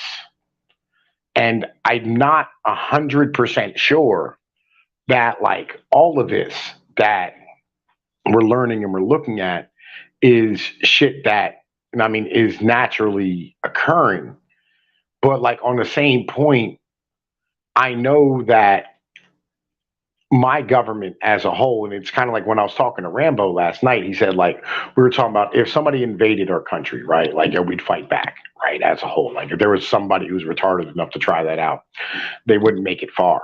And Rambo said I'd leave because I'm not fighting for this fucking government. And I said, I understand that, right? I get that mentality. I do. And I kind of want to sit here and just look at this and go, are we like feeding into other countries' shit, right? Or are we standing here holding to our values that we share, right? Because I know that it's a value of mine that I stand here and I go like I don't want to keep seeing people dying for trade, right? I don't want to have like trade deals go south and then all of a sudden my government is sending troops in my name to go kill people who honestly are standing up for what's best for their nation. Like I don't like what we did to Venezuela, right? I don't like what we did to Iraq. I don't like what we did to Syria. I don't like what we did to motherfucking Afghanistan. I I feel for them as a whole, and like I don't see myself as being different from them. I don't like the idea that we support a country that's having an apartheid on the Palestinians, right? I don't like any of these things. And it's a value judgment for me. It's a moral thing for me. But on the same point, I know that I'm going against what's best for my government geopolitically. You know, like, and that's kind of where I get down to. Well, yeah, I mean, we do exist in the era of fifth generational warfare, which is, you know, instead of trying to fight things with bullets, tanks, and planes, it's literally a war fought with memes, trying to um, uh, get ideas into the populace, maybe make them more fervent for war, or make them depressed or against their own government. I mean, you were talking about balkanization. It's entirely possible that that is mimetic warfare, because I mean, shit, it would benefit China and Russia a lot if America were to balkanize. We'd become much weaker on the world stage. I understand what you're saying, but at the same time, like I think that you and I are both the same here. We like to talk to a lot of people about politics on a platform like Discord or off of it. We like to talk to people. We like to get a whole bunch of different ideas about what people are thinking. I've been doing this for years myself, and I think that as long as I don't think that everyone that I've had conversations with is actually a Russian bot. Like I really don't think that. I've had long, deep conversations about a whole bunch of stuff, and as far as I can tell, they were just fellow. Are you willing to question yourself? Oh yeah, of course. I've mean, changed like, my mind on a whole bunch of issues. No. I mean, like, are you willing to question, like, you know, I mean, like, what you know as a whole and throw it away? I think that some things I would be less willing to throw away. Like, for instance, I'm an empiricist, so I believe that I don't think that we live in the Matrix. I think that there is an objective reality that exists out there that we can reliably and repeatedly take measurements of. So, like, it would be very difficult for me to throw that one away and just, okay, we live in the Matrix, I guess. I mean, unless I saw evidence for it. But like, if I saw Neo fucking flying around like Superman, maybe I'd believe that. But if you found out your ideas are not your own, you know what I mean? Well, I don't think that any of them are my own. I mean, shit, the minarchism and libertarianism. I mean, a lot of these ideas, even naturalistic pantheism. I mean, these are ideas that were invented before I was born. Yeah, most of my ideas are not my own. I mean, I'm not saying that, right? I'm saying, like, it's not an idea that, like, you know, you came to, like, on some natural shit. Right, like, we're like, you know, the ideologies that you spout, right, as far as like libertarianism is concerned, right, and this is why, like, I had to throw away the ideology of libertarianism, is because, like, I started figuring out that it's not something that is good for my people, right? It's not something that's natural for my people. It's something that's natural for the group of people who are trying to rule over us, right? And that's where that ideology comes from. I'm not so certain about that. I'm 100% certain of that. I'm a million% certain about that. You think that Hillary Clinton is a big-time libertarian? Yes. Don't think that she is. A million%, yes. 100 million% yes. Why do you say that? All right. So, okay. Libertarianism is liberalism, right? It's classical liberalism. That's what libertarianism is. It's the idea that every man is free to do as he wishes, and every man is free to live in the way that he wants to live, right? Without being accountable to his community and his government and the people around them, right? That's not true at all. That's 100% what that is. Responsibility is individual responsibility is a core aspect of libertarianism. I mean, it's something that I think a lot of branches of liberalism might be missing. But no, I think individual responsibility is a major pillar. I'm not talking about individual responsibility. I'm talking about responsibility to your community. That's part of individual responsibility. It's not.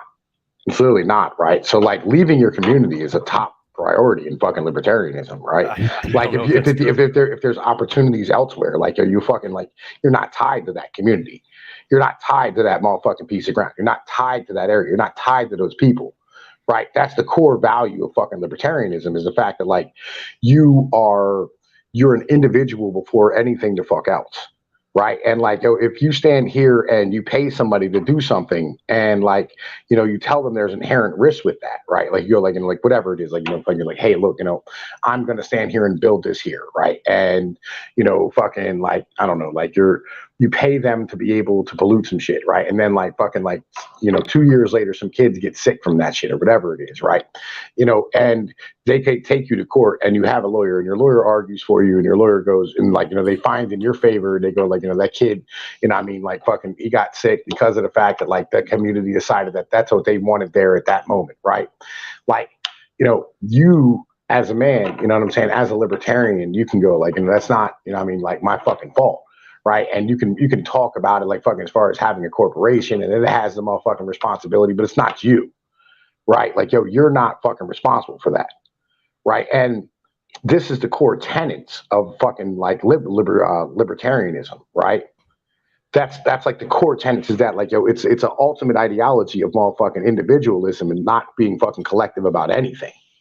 Well, that's true. But I mean, okay, let me put it like this. The Amish. When an Amish kid comes of age, I think when they're like 18 or something, they're told to go out and experience the world outside the Amish country. And it's called Rumspringa. Yeah, that.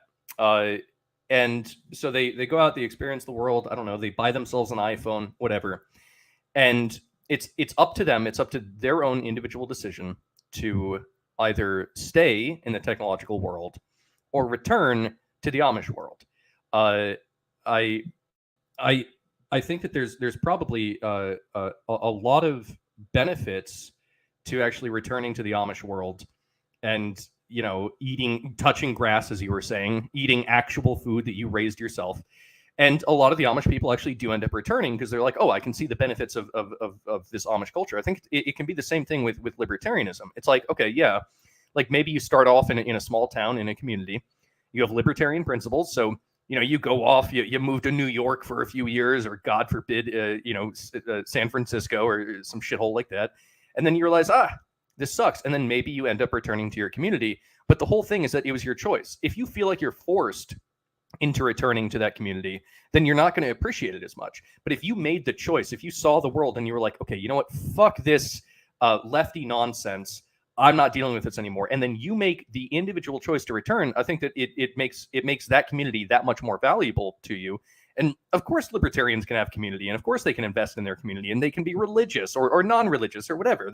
It's really just the idea that, yo, don't try to control me, let me do my own thing, fuck off. All right. Yeah. So first off, what up, Halbert? Right. You fucking asked me to shout him out in the motherfucking joint. Fucking, I don't know why. Right. He messaged me on Discord to ask me to shout him out. So I'm gonna shout him out. All right. So libertarianism in Tennessee Marines right about this. So is liberal or progressive, right? So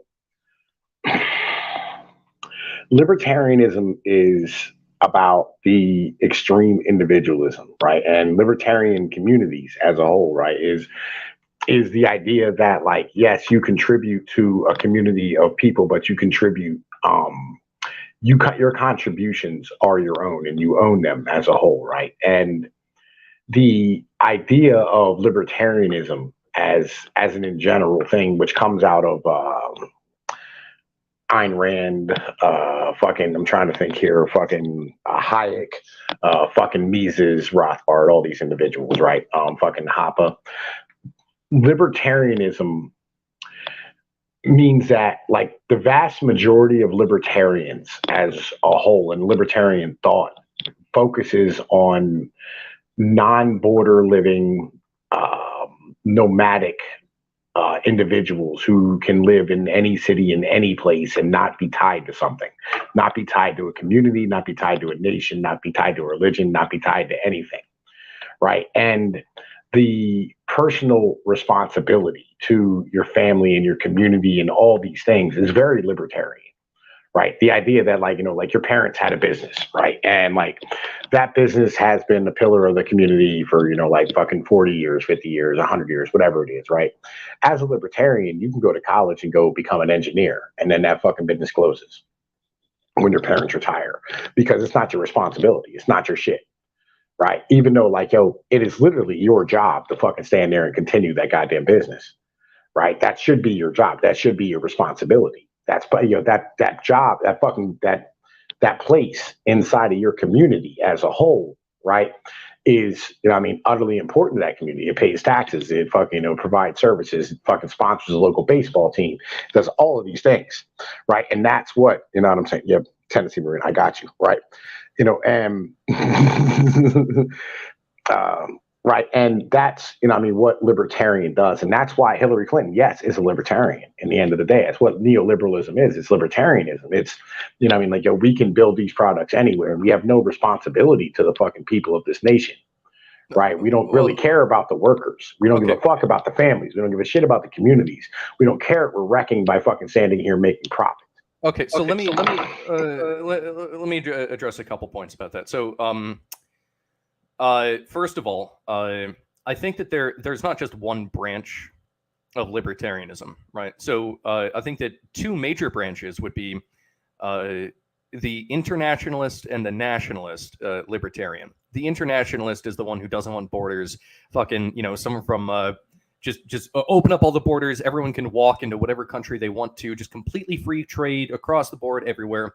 That's like the international libertarianism. And then you have the national libertarianism, where it's like, okay, you know what, we can do like libertarian values, we can practice minarchism, but we're not trying to spread it to the rest of the world. We're going to keep it within our borders. So I want to point that out. Second point is, I don't think that it makes philosophical sense to equate progressivism with libertarianism. I think that one of them is a goal, and the other one is a process. So progressivism, it has a goal that it's trying to reach. It's trying to it has a particular vision of the world that it wants to see. Maybe it's a fully automated luxury gay space communism. Who knows? But they have something that they want to obtain, and they're willing to basically do whatever it takes to achieve that goal. That's the progressive mindset. The libertarian mindset, I think, is more of a process. It's just, hey, I'm not trying to control the direction the world goes in. I'm just saying I want to be left alone, and I don't think that the government should be able to come in and tell me what to do. I'm generally speaking, a libertarian would be against that, and so I think that they're philosophically they're fundamentally different, and in fact they're opposed, because in order to achieve the progressive utopia, you would have to necessarily do things that are against libertarianism. I think that actually libertarianism can act as a very good check on the evils of progressivism, which include things like communism.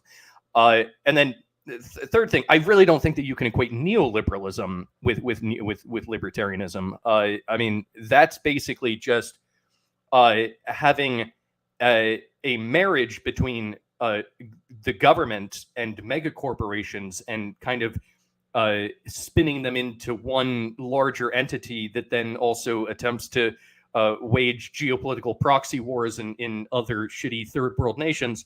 I don't think that any fucking libertarian is in support of any of that. So I feel like there's a lot of parallels that are trying to be made that I don't think make any actual sense. All right. So Milton Friedman, the father of neoliberal thought, right, was very much part of the libertarian ideology. He was very open markets, free open markets, fucking economist.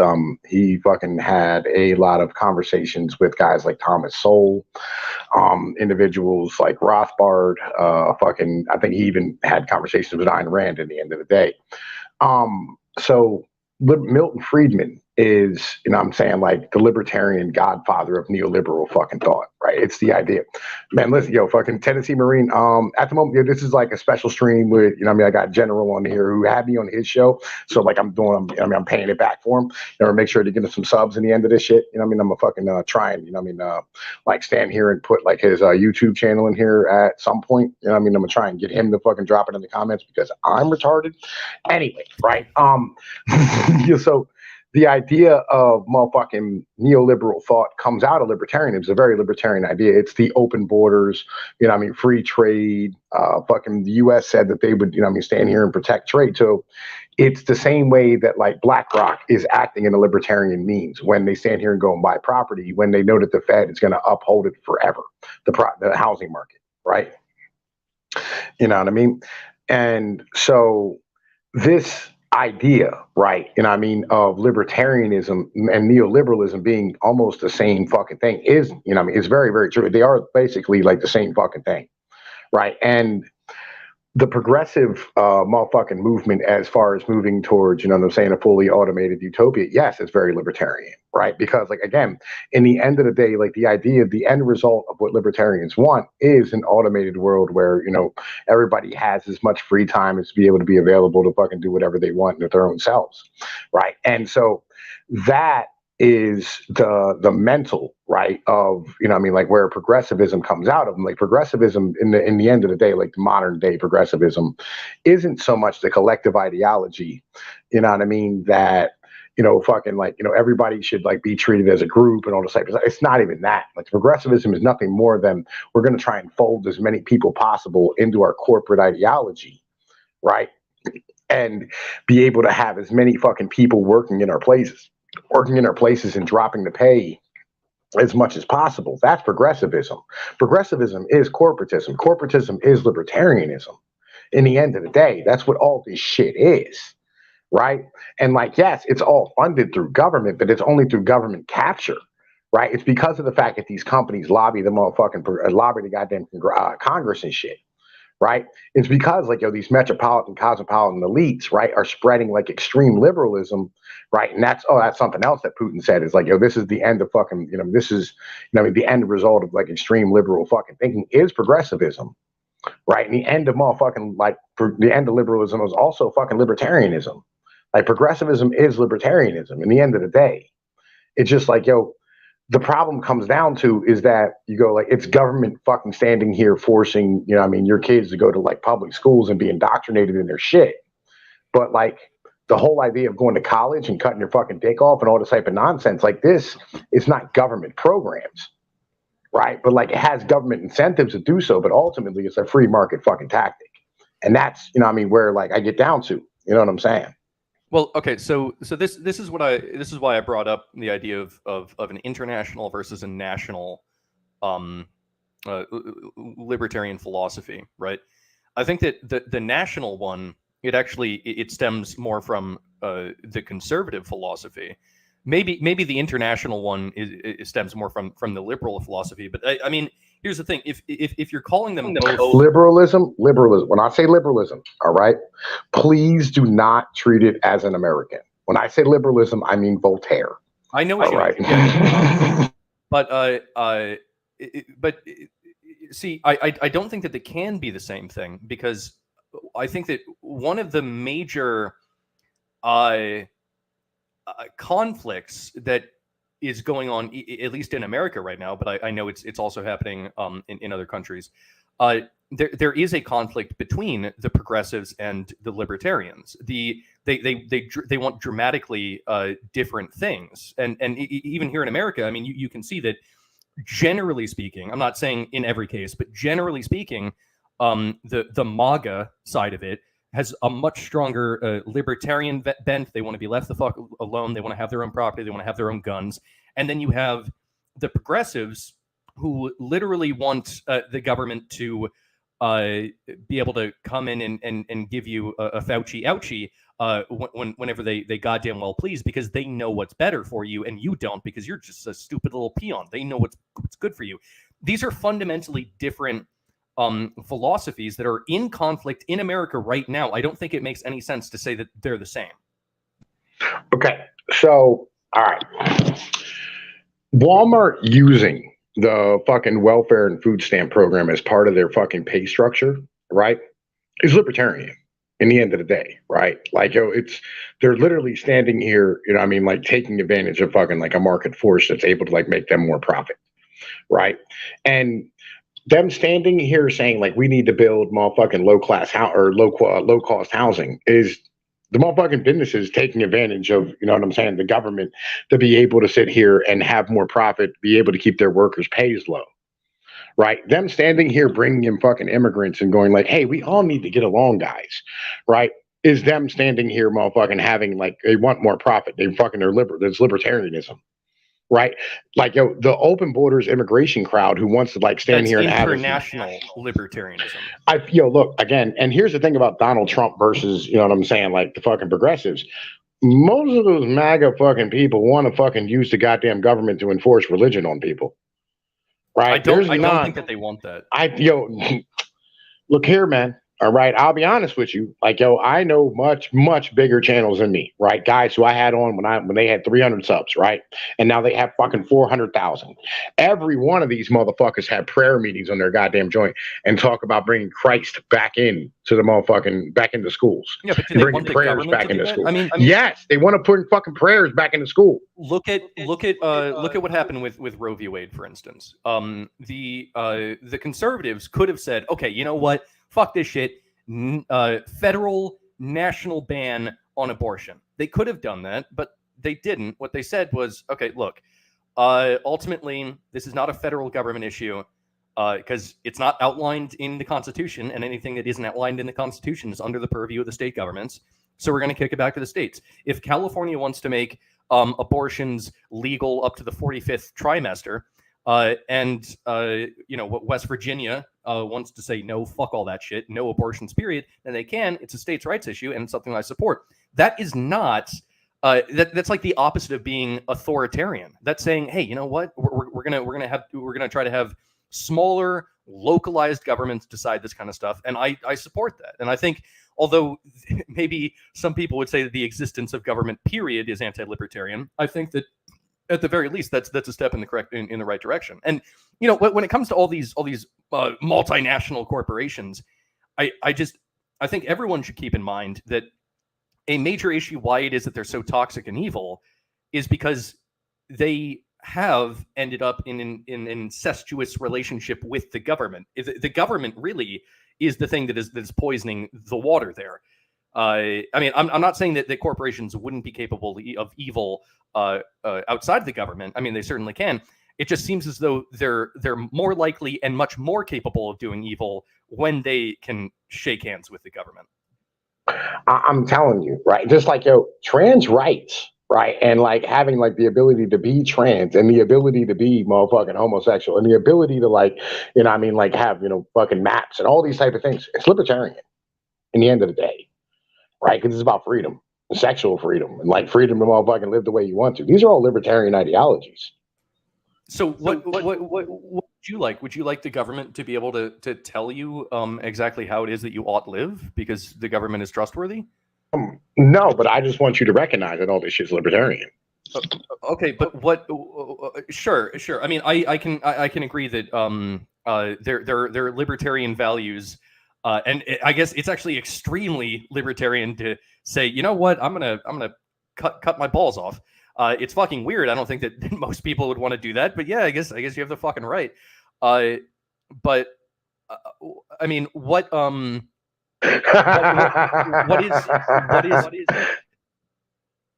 what's your alternative for this? Like, do you like if you're saying, okay, you know what, fuck individualism, do you want some organization of people to be able to tell you how to live your life and like what you should do? Is that what you desire? I mean, like, I'll be honest, right? Me personally, I would much rather live in a community where like that type of shit is banned, right? Where like we motherfucking ostracize and kick people out of the community when they do that type of shit. I would much rather live in that society. I think, I'll be honest. I think that should exist. I think that maybe you could do it on the state level where it's like, okay, fucking Wyoming says, okay, no more trans.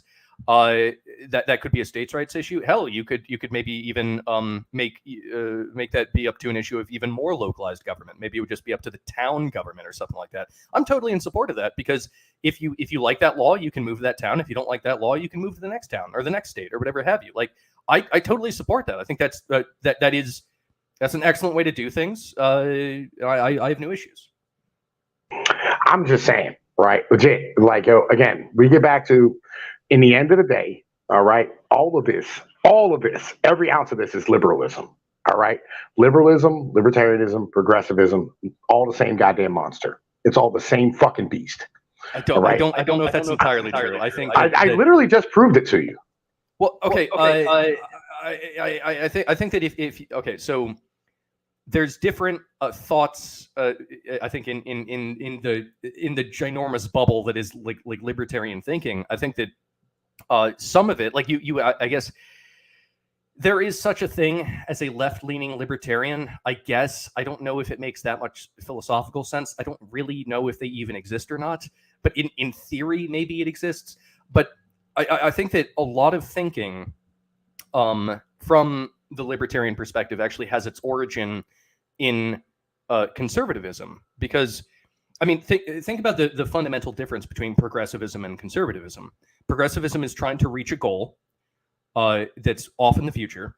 And the conservatives are merely just trying to maintain what they already have. They're not trying to reach some other goal. And like you'll notice that nowadays a lot of the conservatives are in support of the First Amendment, but you kind of have to ask, like, okay, but the conservatives from like 400 years ago, they would not be in favor of the First Amendment, and that's because the conservative thinking is procedural, and really what it is that there's been a whole bunch of experiments that have been done throughout human history on how to properly govern a civilization, and some of them have worked better than others. It turns out that whatever the process is that came from, I guess the English political system seems to work pretty well. And then we can go back and retroactively justify why it is that that's the case. But no one really knew what the best government was going to be. It just kind of rolled out like that. And then conservatives attempt to maintain the shit that we've already learned. Like, hey, that's how you build a good civilization.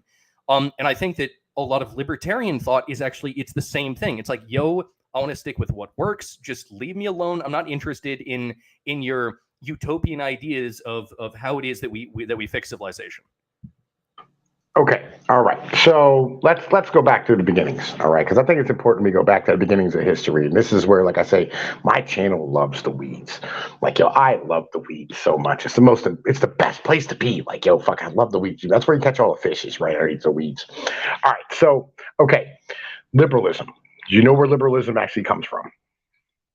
You got like John Locke and whatnot. Yeah. No. Okay.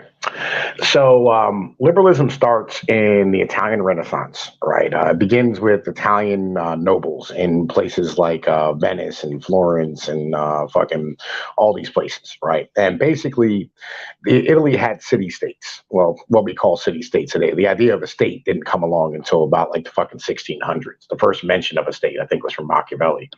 But like, it used to be the state of my economy, right? It was a noble's way of saying like how the fuck his economy operated, right? And then it turned into like the state as far as like governorship was concerned.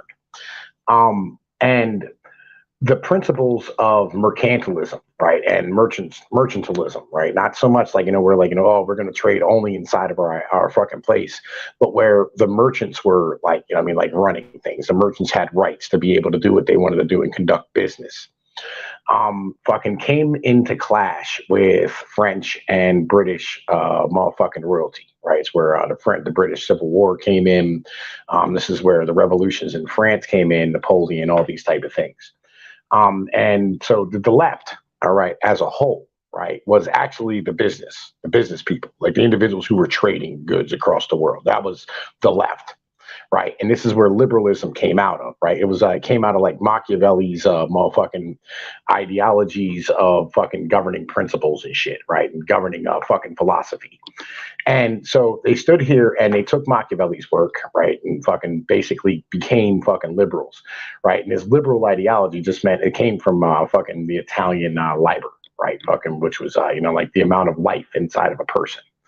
And these merchants wanted to be able to do trade however they wanted to do trade without having to worry about the fucking monarchy. And they wanted to set up a democratic government so that they could sit here and be able to operate free and clear inside of what's known today as a state, right? Rather than being in the realm of a king, where a king could shut down your shit whenever the hell he wanted to. And that was the right wing. The right wing were the people who were like loyal to the king. It was, the nobles who made their money off the fucking king. And then you had these merchant class people who, sat here and wanted to be able to go overseas and bring things in and start businesses and fucking industry and all that type of shit. Right. And this is where the classical ideology of liberalism comes out of. Right. So now fucking liberalism today, right, is split into two groups in America as a whole. It is the monetary, well, it was up until about 10 years ago. Fucking, it was the monetary and fiscal fucking liberals were the Republicans, and the social liberals were the motherfucking Democrats. Right. Today, fucking the Democrats are both fucking fiscally liberal and motherfucking socially liberal as a whole. Right. Libertarians are both socially liberal and fiscally liberal. That's where libertarians really fucking fall into.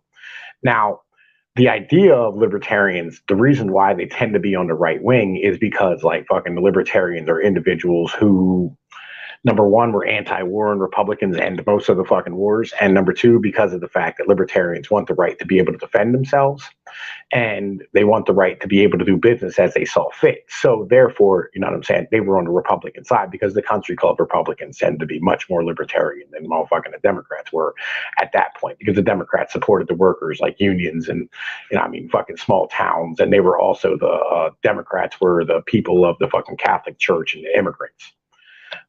So motherfucking today, when it comes down to it, both sides are basically, well, the Republicans, the right side, as a whole is becoming much more motherfucking socially motherfucking conservative.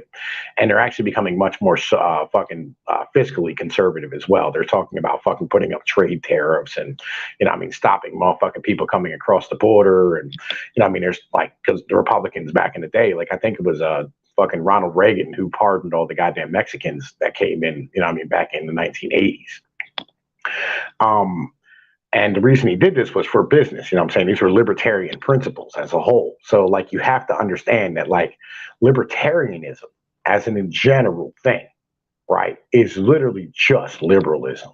It's raw liberalism. It's laissez-faire capitalism, which again, French fucking goddamn merchant class liberals came up with laissez-faire capitalism, right? Like, you have to understand that like the roots of your ideology is literally liberalism, right? But like when we talk about liberals today, right, like it's a pejorative for motherfucking Democrats, right? But like that's not the actual fucking definition for any of these things, and the words have fucking meaning. So when you stand here and go like, I'm a libertarian, what you're saying is that I really don't have any social values, right? And I really don't have any, like fucking moral scruples when it comes to finances, as long as the government leaves me the fuck alone, right? And lets me conduct business. And if the government wants to help me conduct business, by all means, they should do that. Okay. So I when it all right. So yes, there are. I don't disagree with you that there's a lot of I guess shared values between especially like more of a classical liberalism, not whatever the fuck modern day American liberalism is, and libertarianism. I totally get behind that. Except I think that when it comes to let's say like maybe a classical liberalism, you're going to see probably a slightly larger government, the potential for some sort of social safety nets, perhaps. So there are differences, but I agree. There's a lot of similarities. But I think that That's not necessarily what's an Do issue. you understand they grew out of the same thing? Yeah, that's fine. That's fine. But but I do think that modern day like nationalistic American libertarianism also takes a lot of inspiration from conservative thinking. You know, it's possible to take two different ideas and kind of blend them together, right? Like that's something that you can do, and I think that's what it's a lot of what let's say like American brand libertarianism is nowadays. But see, I don't think that's really so much at issue, because the liberalism that you're describing is also the foundation of the American government. It was the philosophy that led to, you know, the Constitution being created and the particular structure of government that we have. So like in terms of like, you know, that actual form of liberalism, I think that's not so much at issue. I think that what is at issue is the modern day American progressivism, which honestly, I'm not sure entirely where it came from. I mean, we could actually try to discuss that a little bit, maybe. I don't know how interesting it would be, but it's like, okay, there are some bits of it that kind of resemble liberalism, but then there's other bits of it that very much resemble more like postmodernistic German thinking. All right. Voltaire. Let's talk about Voltaire. All right. Sure. So Voltaire is very important when it comes to the Enlightenment thinking and liberalism in the very beginnings, right? All of liberalism and all of the Enlightenment thinking came out of the fucking upper class, right? Not an ounce of this came out of like fucking guys like me and you, okay? It did not come out of like fucking guys who, you know, I mean, were, you know, like fucking farmers and shit, right? You know, I mean, I'm not like prototypical subsistence farmers, right? Well, I know we're not farmers, okay, but like what I'm saying is like, you know, it came out of like rich upper class noble fucking, you know what I mean, like highly paid fucking individuals who like Samuel Adams type of people who like fucking, you know, they funded fucking wars, you know, I mean, provided weapons for things, you know, like these guys were rich, all right, and they traveled around the fucking world on their wealth. Yeah, but only rich people could have books back then. I mean, books were like incredibly expensive back then. Nowadays, everyone has the internet. Everyone can become a learned philosopher. Okay, I agree with you. Right, that's not the point. Now, Voltaire. All right. Voltaire, he had a quote, right, where they told a story about Voltaire. He went to Cairo, and fucking a friend of his said, "Oh, you must come try these brothels," right? And he went to this brothel, and he said, "Fucking here," you know, I mean, they bought him a little boy, right? And motherfucking, you know, I mean, he said, "Well, you know, I'm a philosopher, you know, I mean, everybody should try something once," and he did it once, and then fucking, you know, I mean, next day the guy's like, "You want to go back to the brothel?" He goes, "No, once as a philosopher, 2 times as a pedophile," right? And this is the ideology of these individuals. They traveled around, right, in this way, right? And this is how they lived. You know what I'm saying? Like the upper crust of these people have always been this way. Always. Oh, the classical liberal thinkers were always this way. You know, Benjamin Franklin, the guy who helped write the goddamn fucking Declaration of Independence, right? Highly fucking helpful in, you know what I mean, like the formation of the United States as a whole. Our first diplomat to fucking France and shit. Well, our second diplomat to France and shit, right? The guy who went and secured loans for America and like did all these fucking things. Literally, like, yo, was just fucking his way through the goddamn population of Paris and fucking Philadelphia and goddamn fucking New York, right? This is what these people were. They've always been this way, right? And this is, again, like, these people, all right, are always the same goddamn people. If you go back to 1905, right, and you go to the Brownstones up in New York and it's not Soho, yeah, the Soho region of New York and shit, right? And you go in there. In 1905, the same people will be spouting the same shit that they're spouting right now, right? Because liberalism has always been the same fucking way. It's always a religion of the upper crust. It's a way of saying, like, I don't believe in God, but here are these moral values that come out of Christianity, right? But they don't have an actual motherfucking theological background for it. They're just based on fucking basic principles. And these people were libertarians back then, and they're what do they call them? goddamn libertines, right? These libertines back then, and they're fucking libertines today, right? And this is the foundation of fucking modern day libertarianism, liberalism, and progressivism.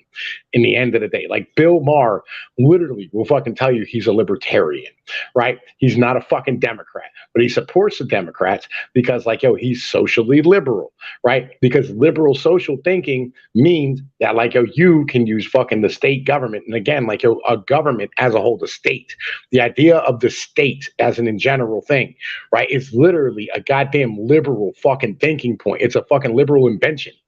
Right. So like you have to understand that like this beast that like you say you're part of is literally the same fucking thing. It's all like fucking the same monster. Well, okay. So what you're saying is that essentially, I mean, I'm trying to figure out what you're saying, because okay, so progressivism, libertarianism, and they're coming from the same base. Now, yeah, they have philosophical influences from liberalism. Yeah, I can agree with that, but also they're not just that one commonality. Like libertarianism has blended with conservative thinking, whereas if you look at progressivism, it's blended with communism and postmodernism and weird shit that came out of France and Germany in like the 1900s. A lot of weird shit. They're also like historically the progressives were very pro eugenics. I can't think of a single libertarian that would be that would be pro eugenics.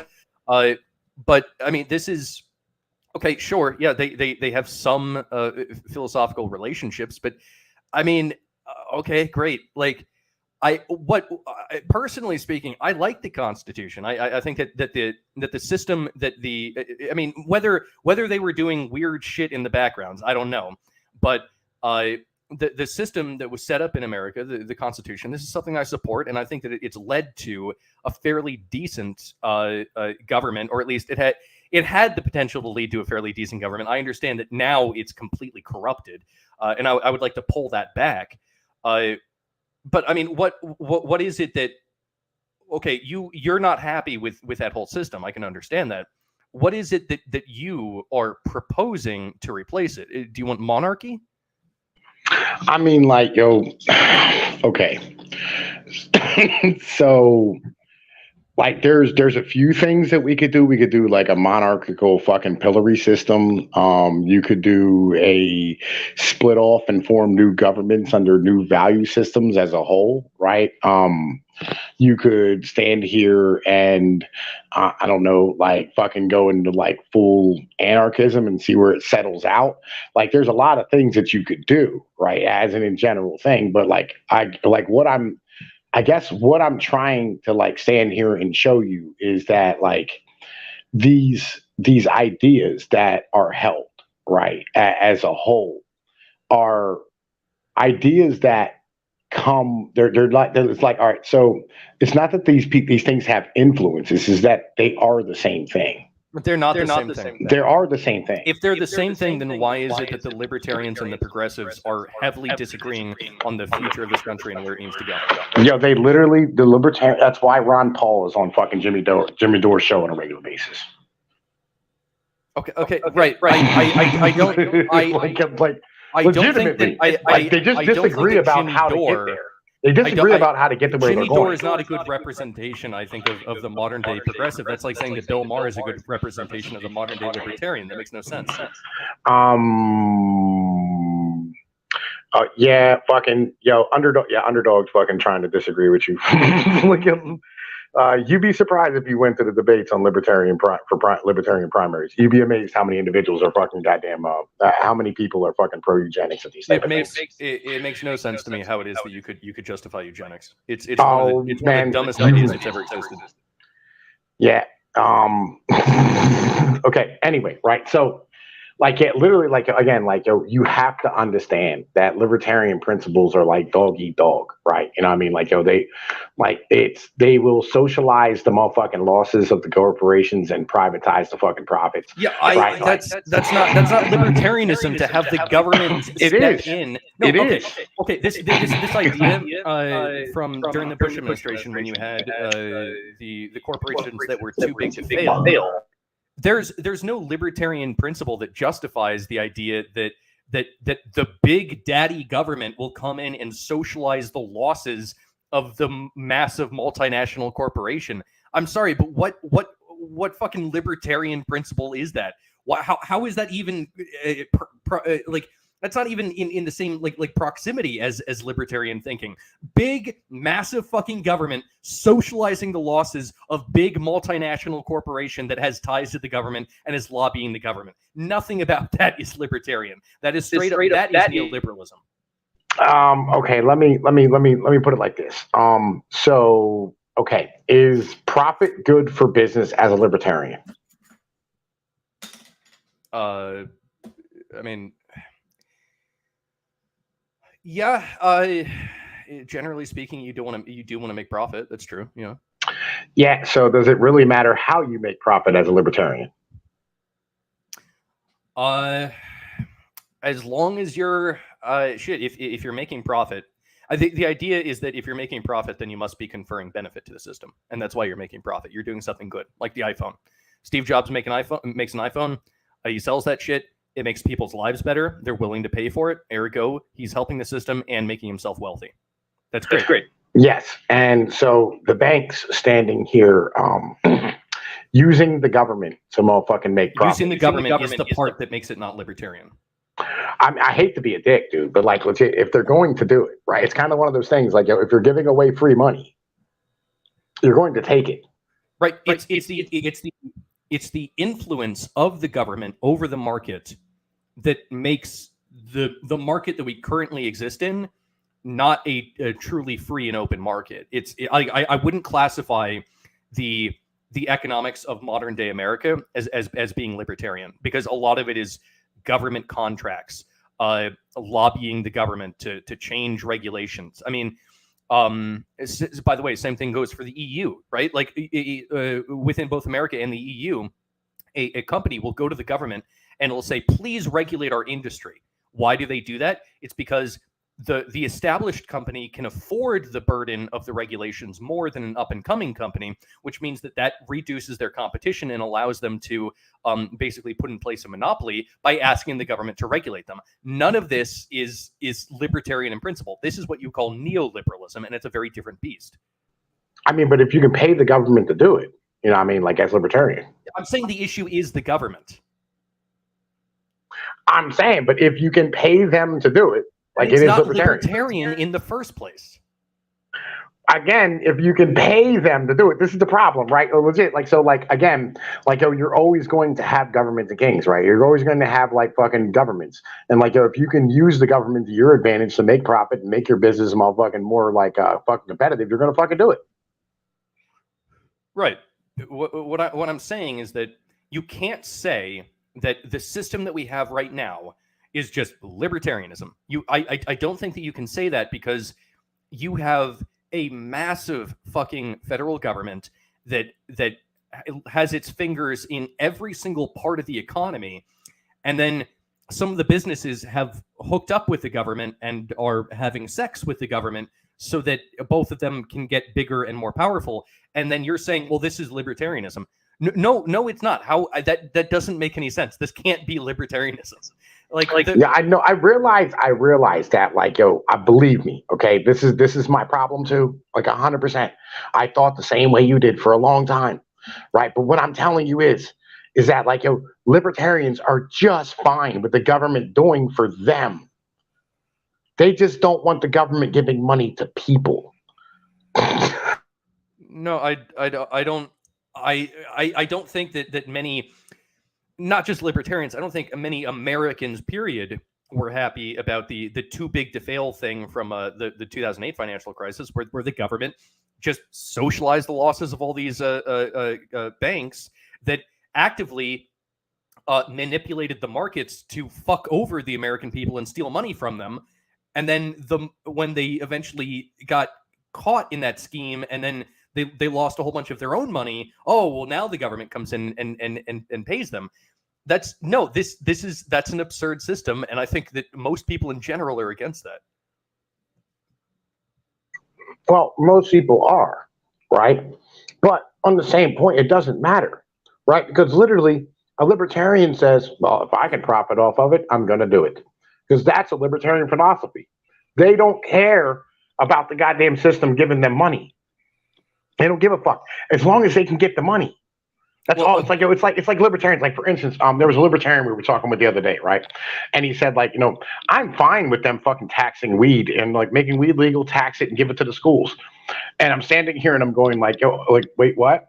Like, that's not libertarian, right? But it is. No, that's not. That's really not. Yeah, but it is. I agree with you that that's not really libertarian, and that's a leftist, right? That's someone who's saying, oh, you know what?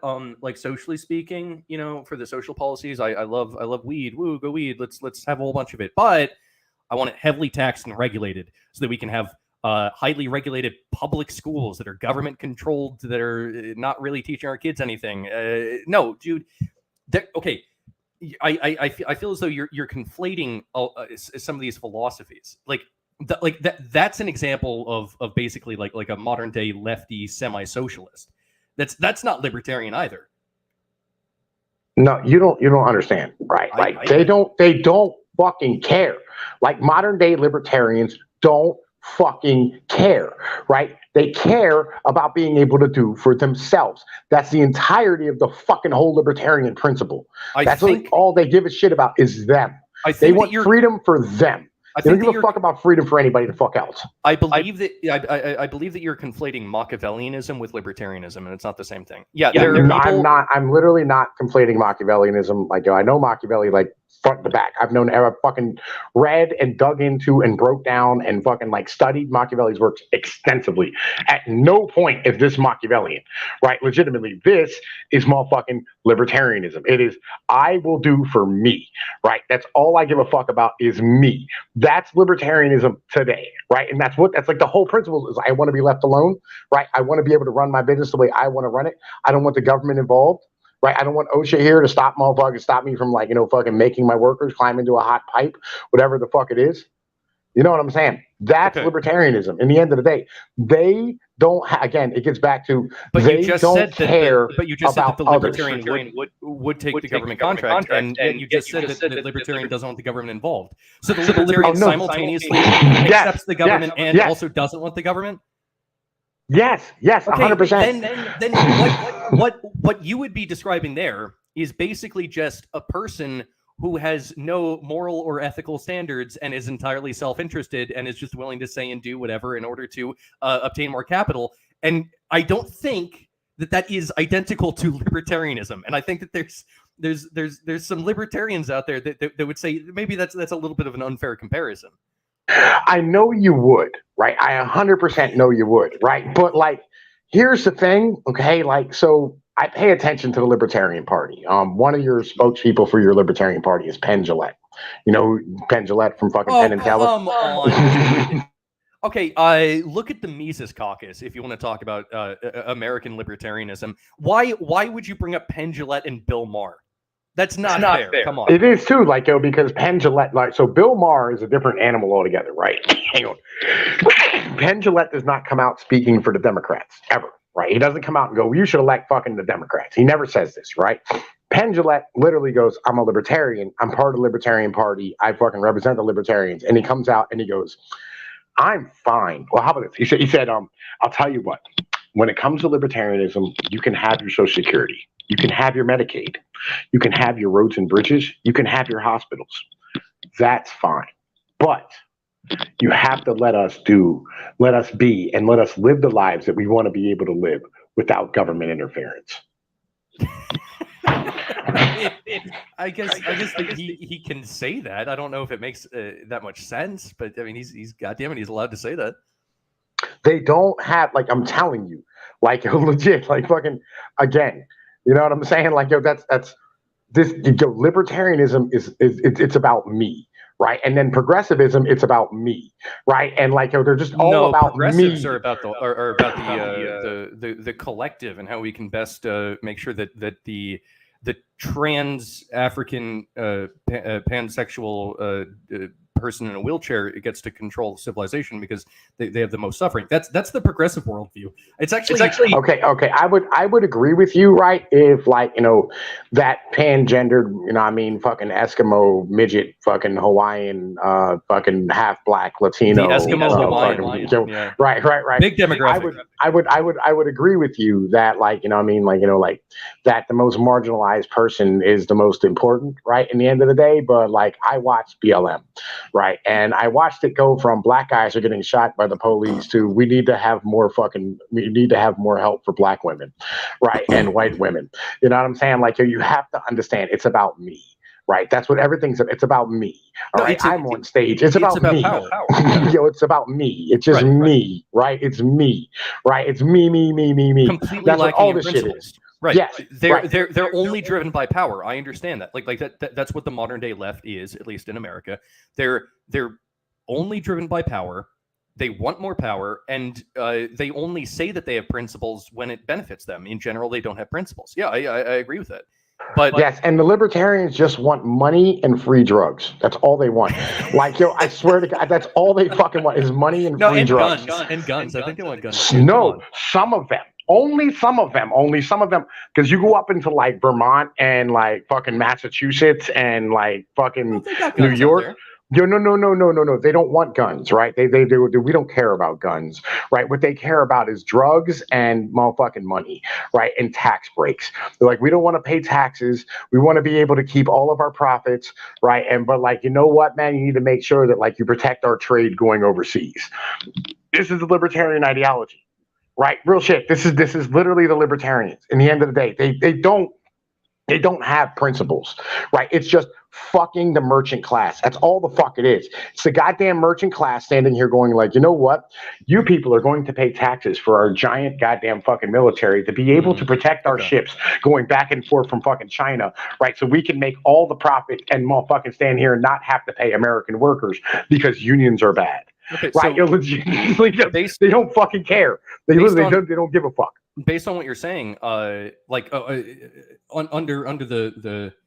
the terms that you've laid out, I actually I don't think that the libertarian philosophy exists, right? Because what you're saying is really all it is just people being selfish and doing power grabs, and that's the entire philosophy of libertarianism, which means that shit, there really is no philosophy, right? If it's about money. Follow what you're saying, like what you're saying is that the libertarian philosophy doesn't exist, period.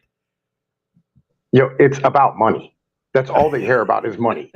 That's all they give. I swear to God, dude. Like, I'm not fucking with you. Like, bro, I'm not trying to be like shitting on like greedy billionaires. I don't like. Look, I'll be real. Here's my thing. And I care about more than money. Then, like, how is that possible? Okay, wait, yeah, but like, I'll be real. If like your libertarianism motherfucking made you broke, you wouldn't be a libertarian anymore, right? So like, the thing is that like again, motherfucking like the entire ideology of motherfucking libertarianism is just about money because I don't care if somebody makes it rich, right? Like if my boss is like a billionaire, I don't give a fuck.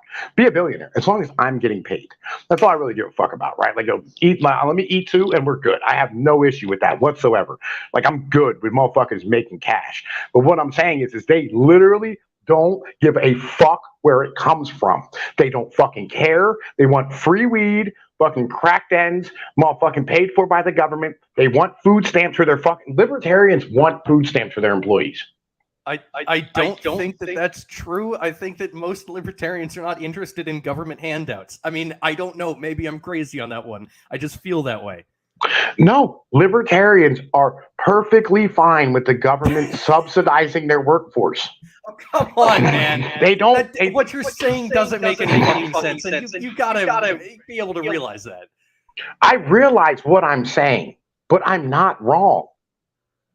It's within the libertarian anti-government philosophy to have big government handouts. Yes, for your work. They have no. All right, listen. Okay,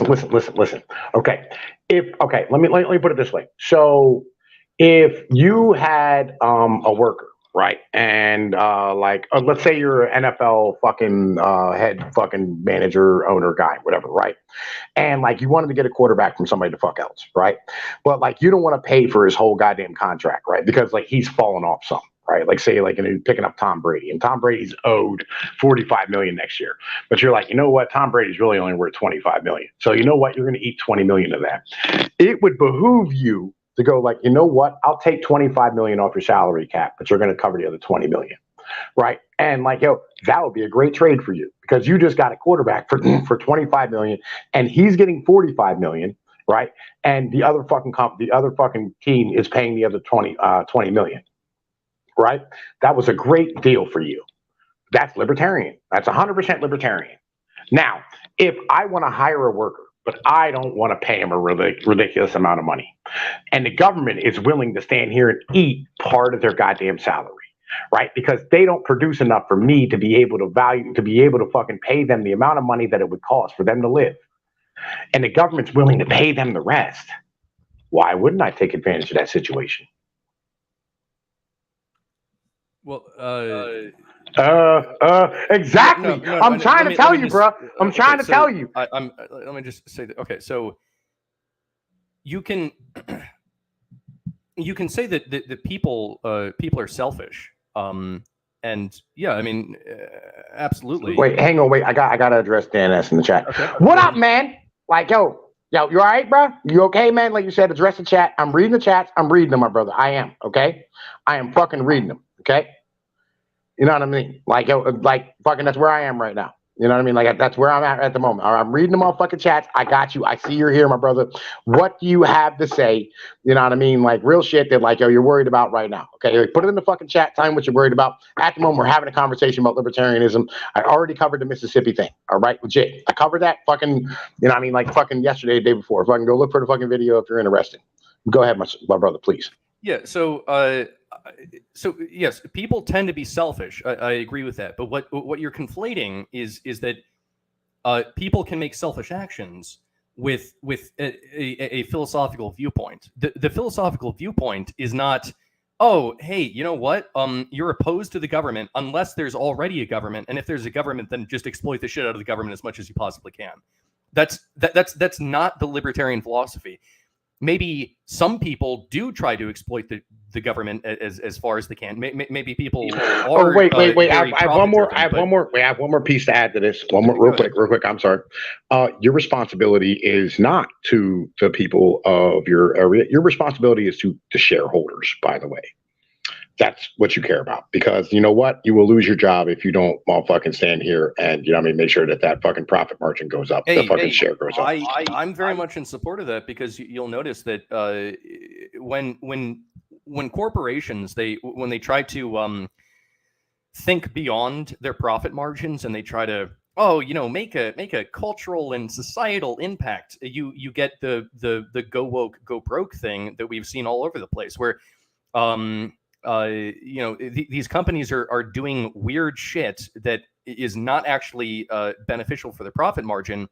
It's beneficial for some ideology, and then you get even more trash. Like you can see it most prominently in media, where when it comes to like video games and movies and TV shows and stuff, where they inject these messages that are supposed to make the civilization better and help the minorities. Wait a minute. But you're asking them. I don't want corporations to take philosophical. I know. But you're asking them to stand here and hold their libertarian philosophies above profits. I'm not asking corporations to do any of that. I understand that corporations are basically psychopaths, right?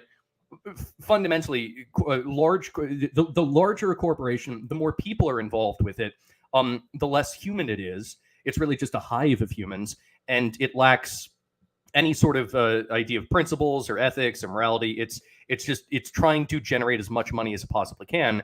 I don't think that actually a corporation is capable of expressing, especially a large one, which is like run by like a board of directors. I don't think that it's capable of expressing political thoughts or actually having like some sort of philosophy. It is inherently a psychopath.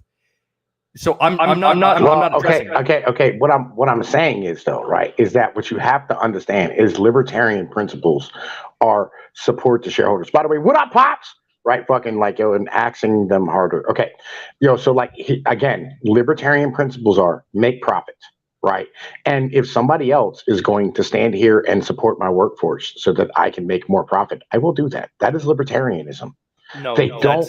That is libertarianism, son. That is make money. That's not. That's libertarianism. Okay. I don't have responsibility, all right, to the rest of this country. I don't have responsibility to anybody else but me and my fucking shareholders. That's all I care about. Okay, right? so I could sit here. I could sit here and I could claim that by the same concept, DNA is a libertarian. I mean, you could say that. You know, I mean, if you wanted to. I mean, like based off of everything that you said, based off of everything that you said, where it's like, hey, you know what? Libertarianism is all about being selfish, about making as much profit as possible. Damn everything else. I mean, what do you think DNA does? It literally goes, hey, you know what? Damn everything else. I'm a selfish gene, and I will make copies of myself no matter what the cost to other organisms, because that is the process of natural selection. So by your definition, DNA itself is a libertarian molecule. I don't know if that makes sense or not, but yeah, you're saying I mean, like, yo, libertarianism is survival of the fittest, is it not? That's nature. I would not say that libertarianism is equivalent to nature. But well, I mean, if you're doing something that's not profitable, right? The government shouldn't subsidize it, and like, yo, you shouldn't be in fucking business, according to libertarians, correct? I think that libertarianism is closer to nature than say something like, I don't know, like communism, right? Obviously, it's much closer aligned to human nature and also nature itself, the process of natural selection, which is kind of one big. I mean, natural selection does not have any ethics or morals or principles. It literally just does whatever it needs to survive. I don't think that it makes philosophical sense to say that DNA is a libertarian molecule. I mean, like, yo, again, like, yo, libertarianism is very evolutionary, right? It's very, you know what I'm saying, like survival of the fittest, you know, like fucking, if it's not profitable, we shouldn't be motherfucking doing it. You know what I mean? It's the invisible hand of the motherfucking market, as Adam fucking Smith said, right? You know what I mean? That's kind of where the fuck shit is. Like, I'll be honest with you, dude. Like, you have to understand, right? And you split your donation area. And listen, I don't, man, listen, all right. Like, I'll be real. I don't have my computer, so like, I don't have like all the whatchamacallits anymore. But I'll check my Streamlabs and, you know what I'm saying, when I get a chance, Dan. Like, yeah, so like, again, libertarianism as a whole, right, is it's about me, right? It's about like, yo, I want freedom to be able to make the profits that I want to be able to make. Right, that's what libertarianism is. Okay. Right, I don't want the government stifling me in my profit making ability. But if the government's willing to stand here and like support my goddamn fucking workers, I'm fully behind that ideology. Okay, so let me ask this. So when it comes to many libertarians, they have an idea of the NAP, the non-aggression principle, right? Now, I think that there are some issues with the idea of the non-aggression principle. I think that maybe it could be reworked a bit. I don't entirely agree with it as it stands, but many libertarians agree with the NAP, right? Now, if your definition is correct, that a libertarian will just fuck over anyone in order to maximize profits, you know, be as selfish as possible, all this kind of stuff, then why is it that it would also be within the ideology of libertarianism to not harm others and to only act in self-defense? Clearly, these cannot be the same political philosophy. Well, no, I mean, like, yo, because, you know, the non-aggression principle means that, like, yo, you're not going to go out and aggress another individual. But if somebody decides that they want to do business with you and you can take advantage of them, you can. Right, that's not being aggressive. But under your definition of libertarianism, it's that, you know what, fuck it, I will dick other people over. I will do whatever it needs to be done in order to generate a profit. And that under the philosophy of most libertarians, that's not the case. Like there are actually self-limiting principles that are like, hey, you know what? There are things that are more important than just purely generating profits. Your characterization of libertarians, I really don't think that it's accurate. Is the thing. I think that for some reason you've grouped them up with neoliberals and socialist progressives, and I'm not sure why. Like, hell, I wouldn't even group the neoliberals with the socialist progressives. I think that there are enough distinctions between those two that I think. Well, do you think that cosmopolitan homosexuals, right, who want to get married, make money, pay their taxes, and live their lives, you know what I'm saying, own guns, and you know what I mean, like, you'll be able to travel to wherever they want to go to and have a business, are libertarians? They don't.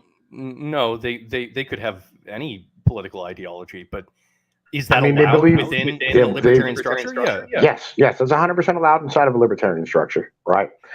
And so, like, you know what I mean? Like, fucking, Pops is right. You know what I'm saying?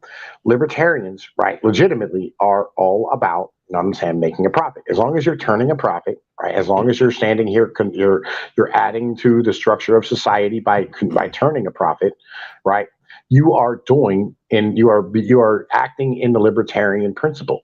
Right, that's what libertarianism is. It's laissez-faire capitalism, right? It's, you know what I mean, like, hey, look, we're going to take advantage of anything inside of the system to be able to make cash, because, like, that's how you make money, right? It's like you make the markets more efficient, right, as a whole. And so, you know what I mean, like, if there's an inefficiency in the market, like, you take it, like, if there's a whole bunch of people sitting on food stamps and you can give them jobs, right? And I mean, and like, have food stamps cover part of their wages. Like, that's 100%, you know what I mean, with the libertarian policies. It's not. That makes no sense. But you can assert that if you'd like to. That's fine. It makes perfect fucking sense. For the libertarians to embrace the government food stamps. Yeah, 100%. Take advantage. All right. If you okay. Can you be a libertarian's fucking government weapons manufacturer? I think that you can be a government weapons manufacturer. I don't know if you can be. You can hold. Like, wait, so it's okay to take direct money from the government for weapons that will be used in an offensive fashion. No. Like, it's fine. That's fucking completely fucking. This is what I'm saying. Like, you fucking people are so ridiculous. Like, legit. No, dude. Okay. I don't believe, number one, as I said previously, I don't believe that a corporation can actually have a political position. I think that inherently, as I've been saying, a corporation is not a human. It's a hive of humans. It doesn't have human values, doesn't have human principles. Okay, you can't expect a corporation to have a political philosophy. There is no such thing as a libertarian corporation. Doesn't exist. There's no such thing as a communist corporation or any other ideology. They're just corporations. They're focused on profits, which is fine. Okay, but I don't think that a libertarian would, in principle, agree with a weapons manufacturer taking government contract money to build bombs for the government so they can go blow up Syrian children. I mean, you're saying, yeah, that's super libertarian. I'm saying, no, dude, I can't think of. I mean, maybe there are some libertarians that are super for that, but I think that if you look at the libertarian philosophy, that doesn't make an ounce of sense. And you're equating. It makes 100% sense. All right. So, like, okay, would you agree that the Koch brothers are libertarians? You know what? I don't know enough about the Koch brothers' ideology, honestly. The Koch brothers fund the Libertarian Party. Okay. The other question is the Libertarian Party itself actually that libertarian? I'm not so certain. The Mises Caucus has been doing a pretty good job, but I'm saying the Mises Caucus have no problem with the Koch brothers. I would have to look into that. I don't know. I'm just saying, like, legitimately, right? Real shit, 100%.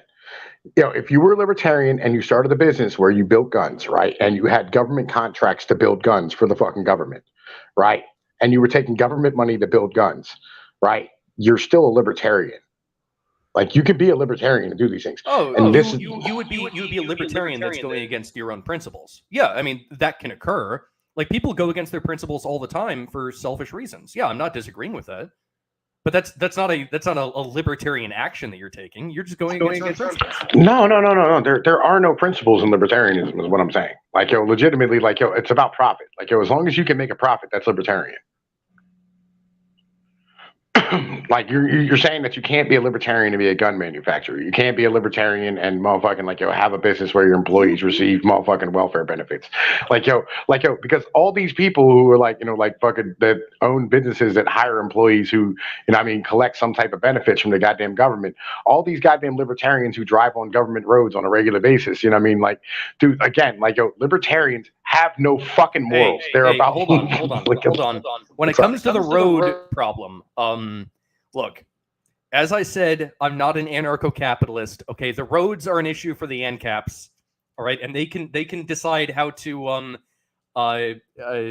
do roads. They maybe they have some ideas about how to do it. I've heard some ideas about how to do roads, but I believe in a small government. I'm more of a minarchist libertarian. I believe that state governments can build roads. Okay, I think that's possible. I'm not against state governments building roads in like a minarchist state.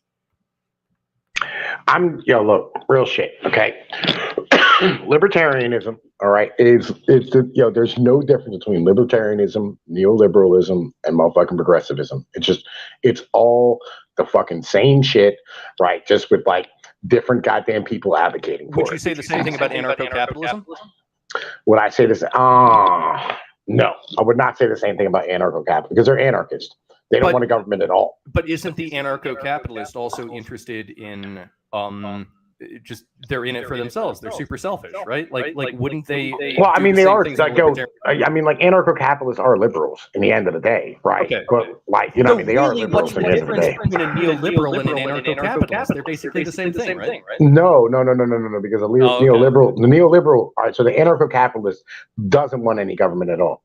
Like the libertarians and the goddamn and the neoliberals both rely on government. Okay, so when I say that I'm a minarchist, what I mean is that I want the government out of the economy, and basically the role of the government is, maybe they build some roads every once in a while, maybe fill some potholes, maybe they have some basic firefighters and police, and that's it. That's where it stops. I don't even want fucking government funded schools, right? And so I agree with you, right? But I don't. Okay. I don't understand how it is that you're sitting here and you're saying, oh, well, yes, you, Mr. Libertarian, you want the government out of almost everything, very basic government services. You don't want the government interfering in just about any aspect of the economy, except for, maybe they would have a monopoly on the road economy, I suppose. Maybe that's a problem. And then you're telling me, oh, but also you totally support the welfare state and you want to take big government checks as handouts. No, I don't want to. I don't want any of that. I don't know how it is that you're telling me that I want that shit when I don't. I know what I'm telling you is you're not a libertarian. Okay. What am I? If I'm not a libertarian, what do you think I am? You're not a libertarian, right? What am I? I'm not 100%. You're politically homeless like the rest of us. Right. Okay. So I'm going to trust myself, and I'm going to say, yeah, I think I am a libertarian, man. I'm sorry. Yeah, I know. Like we think we're libertarians, but we're not. Because libertarians are just liberals. You know what I'm saying? Who, fucking spout nonsense. Legit. There is no motherfucking actual libertarians. They don't exist. So what are you? What would you classify yourself as?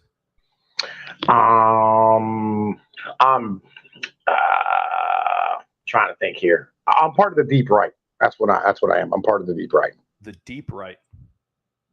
Is that like the deep state, except not part of the state? No, the deep right, it has its own political principles and shit, right? I believe in urbanism. You know what I mean? I'm a fucking mole bug guy. Okay, all right, great. Well, then I'll tell you what. You can classify yourself as whatever you want to classify yourself as, and I'll classify myself how I want to classify myself. And well, shit, I'm pretty sure that I agree with libertarian values, and I think that you're playing a game of change definitions around. And you can play that game, man, but I'm not going to play that game. Yeah, I know you don't want to play that game, right? I understand this, right? But the problem is that libertarianism is nonsense, and in the end of the day, libertarianism is just make profit. That's all it is. It's a religion of the merchant class. But I'll tell you what, I got 1% left on my phone right now, and I've actually had it plugged in the entire time. I probably just got to restart it. But Yo, it's been about 2 hours and 45 minutes. How do you feel about the stream? You think we had a good stream? I think that this was really good, and I want to answer one question from the chat. You can fool pops. Question to Tommy in general: what would you define Pfizer as? Pfizer is basically a branch of the neoliberal U.S. government that is there to extract money out of you and probably poison you. So it's not a good entity. And I would tend to agree as well. You know what I'm saying? They're a shitbag corporation who, you know what I mean, like probably should like have its corporate offices emptied out and fucking, bulldozed. Yeah, we'll go with that. In Minecraft, we're not advocating violence here. Well, yeah, that's why I said bulldoze, right? That's why I said bulldoze, right? That way, we're not advocating for violence. We're using construction equipment, right? All right, but anyway, man, you know the deal, yo. I hope you have fun. You know, what I mean, I'd love to have you on again. You know the deal, man. Listen, thank you everybody for coming out tonight. It's fucking appreciated. XD, dude, check it out. In the beginning, we had a conversation about the whole Russia propaganda thing, and it's turned into some libertarian shit, and I love this conversation too. But general, man, you want to like fucking say your channel or like fucking put it in the chat or like do me a favor, send it over to me in the motherfucking DMs on Discord and I'll add it to the motherfucking description. And everybody, make sure you go check out his YouTube channel, drop a sub over there. You know what I mean? Head over, have some fun. You know what I mean? Because this dude's pretty fucking cool and I usually like talking to him. He's a great guy. Anything else you got to say, General? Yeah, thanks very much for having me. I really appreciate it. My YouTube channel is Promethean Tides. It'll be linked down in the description. And yeah, I had a great time. Thanks for having me on. All right, yeah, no doubt, man. I'm gonna holler at y'all later. Peace be like one motherfucker's route. Peace.